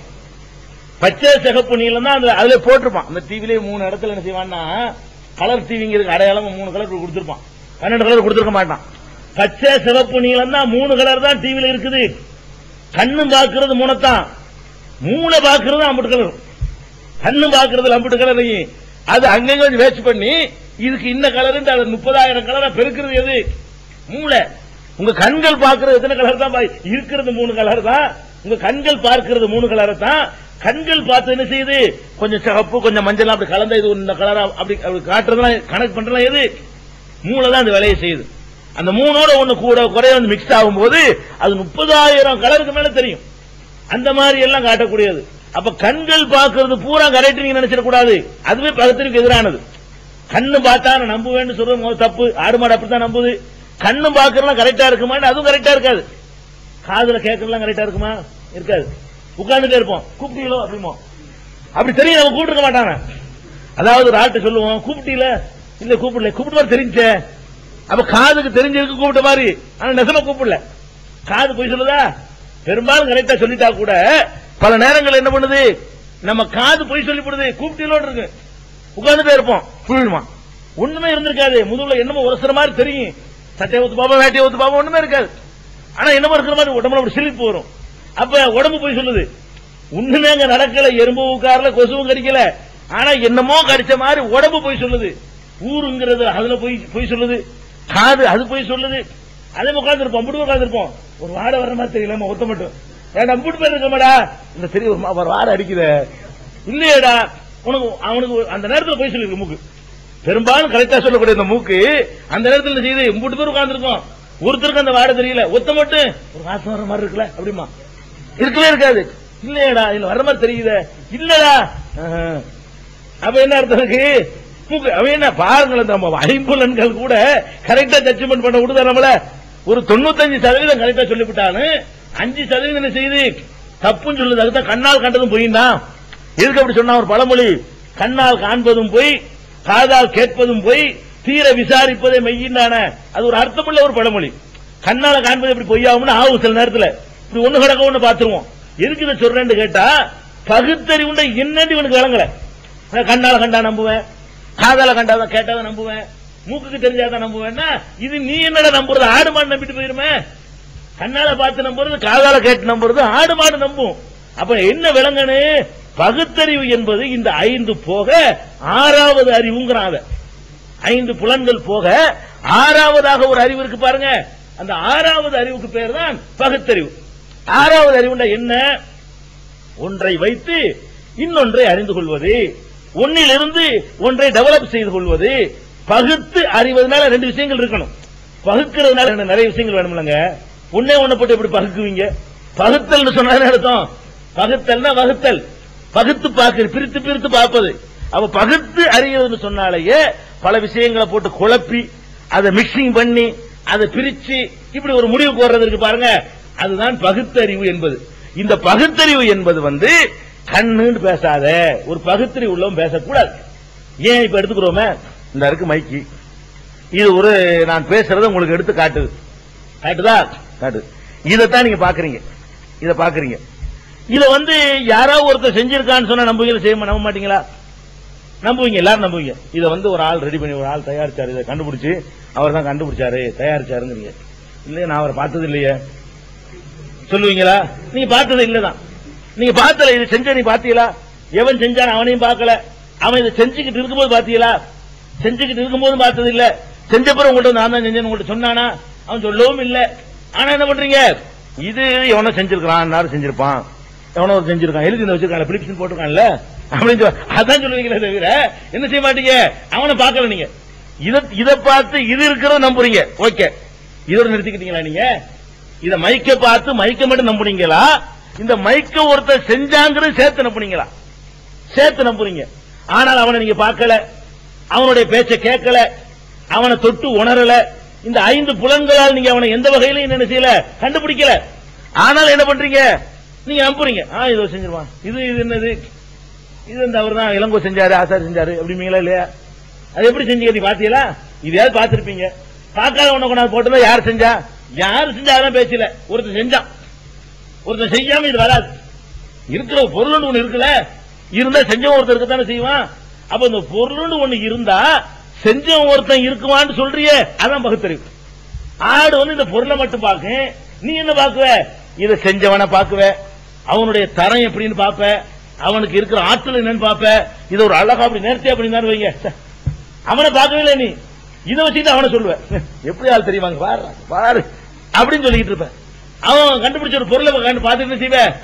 என்னடா பாரு, சின்ன ஒரு பொருள், இதுல என்னென்ன வச்சிருக்கான் பாத்தியா அப்படின்னு சொல்லி இதை வச்சுக்கிட்டு இதை செஞ்சா ஒருத்தன் பாரு, அவனுடைய ஆற்றல், திறமை, வல்லமை எல்லாத்தையும் நீ கண்டுபிடிக்கிற. இது பகுத்தறிவு எதிரான, இது பகுத்தறிவா? இப்படி இதை பார்த்துட்டு இந்த சாதாரண ஒரு டேப் ரெக்கார்டரை பார்த்துட்டு இந்த டேப் ரெக்கார்ட்ல இருக்கக்கூடிய அந்த அம்சங்களை எல்லாம் பார்த்துட்டு, என்னடா ஒரு சின்ன ஒரு லேசா தகடு மாதிரி இருக்குது, பேப்பரை விட 10 மடங்கு கம்மியான ஒரு மெல்லிசா இருக்குது, அதுல போய்கிட்டு நம்ம பேசலாம் போய் பதிவு பண்ணி வைக்கிறாங்க, திருப்பி அதை எடுத்துறது, எங்களுக்குள்ள பதிவாக தெரியவே மாட்டேங்குது. எப்படி இது ஆச்சரியமா 1 மணி நேரத்துக்கு இதுல கொண்டு அடக்கி போடுறாங்க, 1.5 மணி நேரத்துக்கு இவ்வளவு ஆணுகளை அடக்கி போடுறாங்க. மேல உள்ள கவரெல்லாம் உரிச்சிட்டு பார்த்தோம்னு சொன்னா அந்த இது மட்டும் எடுத்து பார்த்தா, அந்த நாடாவை மட்டும் எடுத்து பார்த்தா ஒரு 10 கிராம் தான் இருக்கு, ஒரு 15 கிராம் தான் இருக்கு. இதுக்குள்ள போட்டு போட்டு அடக்கிட்டானே, எப்படிப்பட்ட ஆளா இருப்பான்? இப்படி எல்லாம் விளங்குறிய, இது பகுத்தறிவா? இது மூட நம்பிக்கையா? இதான் பகுத்தறிவு. இப்படி நம்புறது என்ன இல்ல, என்னடா அப்படி சொல்ற, எவன்டா பதிவு பண்ணி வச்சான், அதோ தானே பதிவா இருக்குது, நீ நான் பதிவு பண்ணதை பார்த்த, நீ நான் கண்டுபிடிச்சதை பார்த்த, அப்படியே கேட்கிறோம். அப்ப பகுத்தறிவுனா என்ன தெரியுமா? ஒன்றை பார்த்து விட்டு அதுக்கு பேக்ரவுண்ட்ல என்னென்னவெல்லாம் இயங்கிக்கிட்டு இருக்குது அப்படிங்கறத சேர்த்து கண்டுபிடிக்கிறோம் பாருங்க, அதுக்கு பேர் தான் பகுத்தறிவே தவிர என் கண்ணுக்கு தெரிகிறத நம்புறது பகுத்தறிவுங்கிறத விட ஒரு பைத்தியக்காரத்தனம் எதுவுமே கிடையாது. இப்ப வருவோம். அந்த அடிப்படையில் அல்லாஹ் இருக்கிறானா, அதை விட்டுருவோம். நீ வாழுகிற இந்த உலகத்துல எவ்வளவோ பொருட்களை நீ பாக்குற, இவைகள் எல்லாம் எப்படி இயங்கிக் கொண்டிருக்கின்றன, இதுல உள்ள அதிசயங்கள்லாம் எப்படி நிகழ்கிறது அப்படின்னு சிந்திச்சு பார்த்தால் அதுக்கு பின்னாடி இந்த டேப்புக்கு பின்னாடி எப்படி செய்தவன் தெரிவானோ, இந்த மைக்கு பின்னாடி அதன் உற்பத்தியாளனை கண்டுபிடிப்பது எப்படி பகுத்தறிவுக்கு உட்பட்டதோ அதை விட பகுத்தறிவுக்கு உட்பட்டதாக கடவுள் இருக்கிறான் என்பது நிச்சயம் அமைஞ்சிருக்கும். அதுல எந்த விதமான டவுட்டும் கிடையாது. அல்லாஹ்வே என்ன சொல்லி காட்டுறான் தெரியுமா மனிதனுக்கு? கடவுள் எங்கே கடவுள் எங்கன்னு அந்த காலத்துல கேட்கிறான். அவனுக்கெல்லாம் அல்லாஹ் சொன்ன பதில் என்ன தெரியுமா? ஒஃபில் அர்லி ஆயாத்துல் லில் முக்மினீன் ஒஃபி அன்ஃபுசிக்கும் அஃபலா துப்சிரூன். மனிதர்களே, நீங்கள் வாழுகிறீர்களே பூமி, இந்த பூமியில நான் இருக்கிறேன் என்பதற்கு ஏராளமான சான்றுகளை அள்ளி இறைச்சிருக்கிறேன். சொல்றான் குர்ஆன்ல இருந்து நான் சொல்றேன். அல்லாஹ் என்ன சொல்றான்? ஒஃபில் அர்லி ஆயாத்துல் லில் முக்மினீன், நம்பிக்கை கொண்ட மக்களுக்கு, சிந்திக்கின்ற மக்களுக்கு இந்த பூமி முழுவதும் ஏராளமான சான்றுகள் இருக்கின்றன. அள்ளி இறைச்சி வச்சிருக்க தேடுறா, அதை போய் பாரு. அதுக்கு பின்னாடி எல்லாம் நான் இருப்பேன். ஒரு சூப்பர் பவர் இருக்கிறாங்கிறது விளங்குறதுக்குரிய அவ்வளவு ஏதோ காரணங்களை வச்சிருக்கிறேன். பூமி முழுசும் போய் பார்க்க வேண்டியது இல்ல. ஒஃபி அன்ஃபுசிக்கும், உனக்குள்ளே பார், உனக்குள்ளே பார். அஃபலா துப்சிரூன், இதை சிந்திக்க மாட்டீர்களா? அல்லாஹ் கேட்கிறான். பூமி முழுசு போய் பாரு. அவ்வளவு தூரத்துக்கு போக உனக்கு முடியலையா? ஒஃபி அன்ஃபுசிக்கும், உங்களுக்குள்ளேயே நீங்கள் சான்றுகள் இருக்கின்றன. அஃபலா துப்சிரூன், நீங்கள் சிந்திக்க மாட்டீர்களா? ஆராய மாட்டீர்களா? அல்லாஹ் கேட்கிறான். அப்ப நம்மளுக்குள்ளேயே நம்மளை ஆராய சொல்றான் பாருங்க. அதை ஆராய்ஞ்சு ஒருத்தன் பார்த்தான்னு சொன்னா அவனுடைய பகுத்தறிவு தீர்ப்பளிக்கும். நிச்சயமாக ஒருத்தன் இருக்கிறான், ஒரு சூப்பர் பவர் இருக்கிறான், எந்த டவுட்டுக்கும் இடம் இல்லாம தீர்ப்பளிக்கும். இப்ப நான் சொல்றேன், இந்த சட்டை நான் போட்டுக்கிற சட்டை அற்பமான ஒரு பொருள், இதுக்கு எந்த ஒரு இயக்கமும் கிடையாது, இதுக்கு எந்த ஒரு சக்தியும் கிடையாது, சாதாரணமா மானத்தை மறைக்கும். இதை தவிர வேற ஒண்ணுமே இது கிடையாது. இது ஓடாது, ஆடாது, பிடிக்காது, நடக்காது, இது ஒண்ணுமே இல்ல. இந்த அற்பமான ஒரு பொருளை பற்றி நான் இப்படி ஒரு கதை சொல்றேன் உங்கள்கிட்ட. எப்படி சொல்றேன்? நான் பனியை மட்டும் போட்டு போயிட்டு இருந்தேன்னா நான் சொல்றேன், அங்க ஒரு பருத்தி செடி இருந்துச்சா, அதுல இருந்து காய்ச்சி அப்படி பஞ்சு வந்துச்சு. அந்த பஞ்சு என்ன செஞ்சு தெரியுமா? தன்னாலேயே நூலாகுது. அப்படியே தன்னாலே பார்த்துட்டே இருந்தனா தன்னால வெள்ளிய நூல் ஆகுது. நூல் ஆயிட்டு தன்னாலே ஒன்னோட ஒன்னு அப்படி பிணைஞ்சு துணி ஆயிடுச்சு. தன்னால என்ன பண்ணிருச்சுன்னா இப்படி ஒரு கலரு, இந்த மாதிரி கலர் தன்னால அடிக்குது. தன்னால என்ன பண்ணுதுன்னா அப்புறமேல கரெக்டா துண்டுதுன்னா வெட்டுது. தன்னால அப்புறம் என்ன பண்ணுதுன்னா அப்படி கரெக்டா ஜாயிண்ட் ஆகுது. கடைசியில பார்த்து அப்படி பொத்து வந்து உழுவுது. அதுக்கு மாட்டிட்டு வந்தேன் அப்படின்னா என்னை மெண்டல் மீங்க சொல்லுங்களா இல்லையா? ஏண்டா ஒரு சட்டை, இந்த அற்பமான இந்த ஒரு பொருள் அதுவா உண்டாயிடுச்சுன்னு சொல்றது நம்புறது அது பைத்தியக்காரத்தனங்கிறீங்க. ஒரு சட்டை, சாதாரண சட்டை, இதுக்கு இயக்கம் கிடையாது, இது ஓடாது, ஆடாது, பிடிக்காது, இதுக்கு எந்த ஒரு சுயமான முடிவெடுக்க முடியாது, ஒண்ணும் கிடையாது. இந்த ஒரு அற்பத்திலும் அற்பமான ஒரு பொருள், இந்த டேப் ரெக்கார்ட்ல இருக்கிற அளவுக்கு பெரிய தொழில்நுட்பம் எல்லாம் கிடையாது. இந்த மாதிரி ஒரு பொருள் தன்னால உண்டானுச்சுன்னு சொன்னா அதை கிறுக்குங்கிற, அது எப்படி தன்னால உண்டாகும்? அது எப்படி என்ன லூசுங்கிறாங்களோ கேட்பேன். அப்ப இந்த ஒரு பொருள் தன்னால உண்டாவல என்று சொன்னா நீ இவ்வளவு பிரம்மாண்டமான அதிசயங்கள், உலக அதிசயம் மட்டும்தான். இவன் என்ன சொல்லிட்டு இருப்பான்? உலக அதிசயம் சொல்வதா சொல்லுன்னு, இந்த மனிதன் தான் உலகத்துல பெரிய அதிசயம். அவ்வளவு பெரிய அதிசயமாக அவனே திகழ்ந்து கொண்டு அவன் அதை பார்க்காம உட்கார்ந்துக்கிட்டு இது எப்படி அல்லா இருக்கான்னு சொல்ற, அல்லா இருக்கான்னு எப்படி நாங்க நம்புறது, அப்ப கடவுள் இருக்கான்னு எப்படி ஏத்துக்கிறேன்னு கேட்கறான். அவனுக்கு தான் அல்லா பதில் சொல்றான். ஏண்டா ஒரு சட்டைய தன்னால உண்டாவதுண்டா நம்ப மாட்டேங்கிற, இந்த பொருள் தன்னால ஒரு மரம் அறுத்து பாலம் பாலமா ஆகி தன்னால துண்டுதுண்டா அங்க ஜாயிண்ட் ஆகி தன்னால அவங்களுக்குள்ள பெயிண்ட் அடிச்சுக்கிட்டு தன்னால உட்கார்ந்து இருக்குன்னா அதை நம்ப மாட்டேங்கிற. ஆனா எதை நம்புற? இந்த இவ்வளவு பெரிய பிரம்மாண்டமான கோள தன்னால உண்டாகிருச்சு, சூரியன் தன்னால அது உண்டாகிருச்சு, சந்திரன் அது தன்னாலதான் உண்டாகிருச்சு, இந்த ஆகாயம் அது தன்னாலதான் உண்டாகிருச்சு, இந்த மனுஷன் அவன் தன்னாலதான் உண்டாகிட்டான், இந்த கழுது அது தன்னாலதான் உண்டாகிருச்சு. இது நம்புறது எது பகுத்தறிவு? இப்ப பகுத்தறிவுக்கு ஏற்ற முடிவு எதுங்கிற அப்படின்னு சொல்லி அல்லாஹ் கேட்கறான். அல்லாஹ் என்ன வார்த்தை?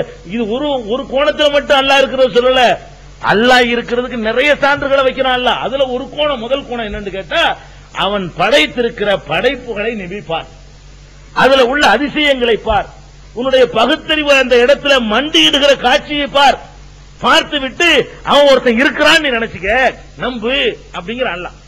இப்ப அதை நம்ம இப்ப ஆய்வு பண்ணணும். என்ன அப்படி அல்லாஹ் படைச்சிருக்கிறான்? நம்மளை போட்டு சிந்திச்சால் சில மெஞ்சானிய கிறுக்கூட்டம் காணுவோம். அவங்க என்ன சொல்லுவாங்க? தன்னை அறிந்தால் இறைவனை அறிவான். என்னோட தன்னை அறிகிறது, தன்னை அறிகிறா தன்னை அறியணும் பெரிய ஞானம். ஒரு இளவும் கிடையாது. தன்னை அறிகிறதுன்னு சொன்னா தன்னையை பற்றி தன்னிடத்தில் உள்ள ஆற்றல்களை வல்லமையை பற்றி ஒருத்தன் விளங்க ஆரம்பிச்சான்னு சொன்னா அதையெல்லாம் படைச்ச ஒரு இறைவன் இருப்பதை அறிந்து கொள்ளலாம். அதாவது அர்த்தம் ஒரு ஹதீஸ் ஒண்ணும் கிடையாது, அது ஒரு பழமொழியா உள்ளது. அதுக்கு அர்த்தமே இதுதான். இவன் என்ன செய்வான், தன்னை அறிதல் ஒரு ஞானம் இருக்கு, எங்கிட்ட போய் பயத்து வாங்க முறிது வாங்கன்னு சொல்லிட்டு போயிருவான். அது அல்ல. அந்த தன்னை அறிதல் இருக்கு. இந்த தன்னை அறிதல் நம்மளை பத்தி அறிகிறது. ஒண்ணுனா எடுத்து பாருங்க. மனுஷன் நம்ம இருந்துகிட்டு இருக்கிறோம். நமக்குள்ள இப்ப நீங்க எல்லாம் உட்கார்ந்து இருக்கிறீங்க, நான் நிக்கிறேன், அவர் நிக்கிறாரு. இங்க இருந்து மனிதனுடைய இயக்கத்துல ஆரம்பிக்கல. நான் எப்படி நிக்கிறேன், இயற்கைங்கிறான இதெல்லாம் இயற்கையா இருக்குமா நீங்க சிந்திச்சு பார்க்கணும். நான் நிக்கிறேன், இவர் நிக்கிறாரு, நீங்க உட்கார்ந்து இருக்கிறீங்க, ஒருத்தர் சேர்ல உட்கார்ந்து இருக்கிறாரு, பல மாதிரியான கோலத்துல நம்மளும் இருக்கிறோம். இதுல நீங்க இருக்கிறதும் சரி, நான் இருக்கிறதும் சரி, சில சம்மணம் போட்டு உட்கார்ந்து இருக்காங்களே, அது மாத்திரம் தான் ஒரு அளவுக்கு சாத்தியமாகும். நிக்கிறது பகுத்தறிவுப்படி சாத்தியமே கிடையாது. நிக்கிறது இருக்க பகுத்தறிவுப்படி நிக்கவே முடியாது. எந்த ஒரு 2 கால் பொருளை செங்குத்தா உள்ள வச்சீங்கன்னா அது நிக்காது. இந்த அகலத்துல உள்ள பாட்டத்தை கொடுத்து நம்ம கால் இருக்க இந்த அகலத்துல ஒரு சின்ன பாட்டம் கொடுத்து இப்படி நிப்பாட்டி வச்சீங்கன்னு சொன்னா உயரமா 6 அடியில 5 அடியில நிப்பாட்டினா அது நிக்காது. நிக்கிறதா இருந்தா ரொம்ப கஷ்டப்பட்டு நிப்பாட்டி வைப்போம், ஒரு சின்ன காத்துக்கு விழுந்துரும். அப்படின்னு நின்றா கூட பதிச்சு வைக்கலன்னு சொன்னா அது பேலன்ஸ் பண்ணி போறதா இருந்தா அது அறவே கஷ்டம். இப்ப நம்ம நிக்கிறோம் பாருங்க, மனிதன் நிக்கிறான், குனிகிறான்.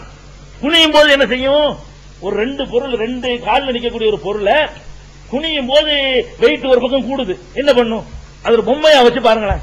ஒரு பொம்மை கஷ்டப்பட்டு ஒரு அகலமான பாதை நம்ம கால் மாதிரி ஒரு 2 மடங்கு அகலமா கொடுத்தவன்ட்ட நிக்கும். அப்படி நிப்பாட்டி வச்சுக்கிட்டீங்க.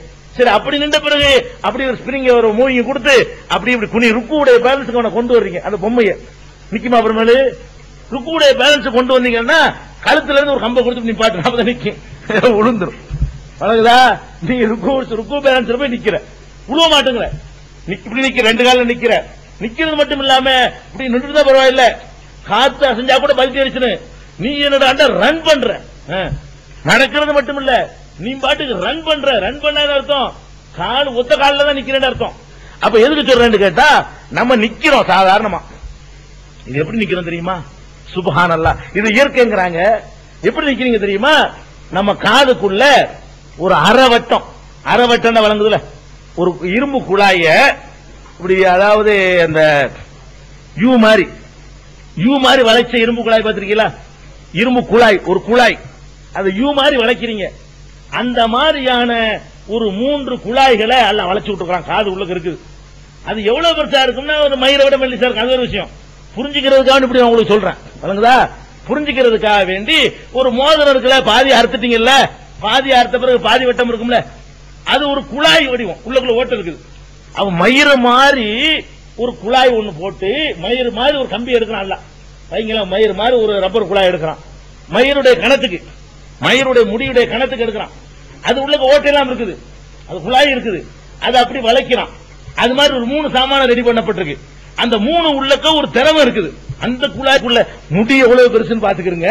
அது உள்ளக்க ஓட்டையா, அது உள்ளக்க ஒரு திரவமா, அப்படி ஒரு 3 திரவ வளையம் போட்டு அதை காதுல ஒட்டி வச்சுக்கிறான். அப்படி அது உள்ளக்க ஒரு திரவம் ஒண்ணு இருக்குது.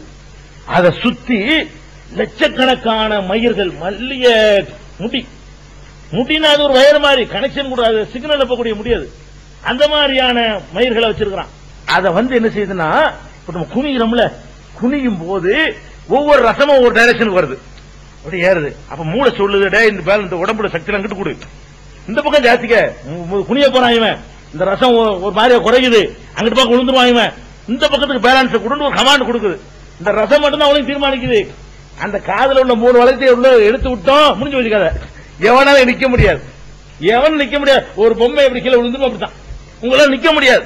நீங்க நிக்கிறத மூளையில அங்க இருந்து கூட கண்ட்ரோல் பண்ணுது. எப்படி கண்ட்ரோல் பண்ணுதுன்னா, 2 காதலையும் 3 வளையத்தை போட்டு விட்டு உள்ளுக்குள்ள, அந்த வளையம்ங்கிறது சொல்றதுக்கு அப்படி சொல்றேன், அது எவனாலையும் பார்க்க இயலாது. ஒரு 1000 மடங்கு பெருசு படுத்தி பார்த்தோம்னு சொன்னா ஒரு சின்ன மோதிரத்தினுடைய பாதி சைஸுக்கு தெரியும், ஒரு 1000 மடங்கு காட்டணும்னா. அப்ப அந்த மாதிரியான வளையத்துக்குள்ள ஒரு திரவத்தை விட்டு, அந்த திரவத்தை அப்படி திரவத்தை 3 இடத்துல வச்சிருக்கான். 3 இடத்துல உள்ளதை கணக்கு பண்ணுது. இது இத்தனை டிகிரி சாஞ்சிருக்குது, இந்த வளையத்துல உள்ளது இவ்வளவு டிகிரி சாஞ்சிருக்கு, 75 டிகிரியா இருக்குது, அது ஒரு 60 இருக்குது, இது ஒரு 30 டிகிரிக்கு போகுது. 3ஐயும் கணக்கு பண்ணா இவனுடைய இந்த பொசிஷனுக்கு போக போறான், இவன் இத்தனை கிலோ அளவுக்கு இவன் குறைய போறான் கணக்கு பண்ணிவிடுது. இத வச்சுக்கிட்டு 3 டிகிரி அப்படி சேர்த்து கணக்கு பண்ணும்போது இவன் வந்து இவ்வளவுதான் குனிவான். இல்ல இவன் இன்னும் குனிய போறான், இவன் இந்த நிலைக்கு போயிட்டான், இப்ப வந்து விட்டா பிறண்டுருவான், புடிச்சு நிப்பாட்டு, அவன் பேலன்ஸ் கொடுத்து வெயிட் எல்லாம் கிடையாது அப்படின்னு சொல்லி அந்த காலுக்கு ஸ்டடிய பண்ணி விட்டு நீ உறுதியா நின்றுக்க, உனக்கு இருக்க போறான், இப்ப வளம் அமைக்க உனக்கு பிறட்டிடுவான் இல்லாட்டி அப்படிங்கிற அளவு காலுக்கு ஒரு கமாண்ட கொடுத்து அமைக்க வச்சுட்டு இவன் அப்படி குனியும் போது அப்படி மென்மையை அப்படி குனிகிற மாதிரி ஆக்கி இவ்வளவு வேலையும் எது பண்ணுதான்?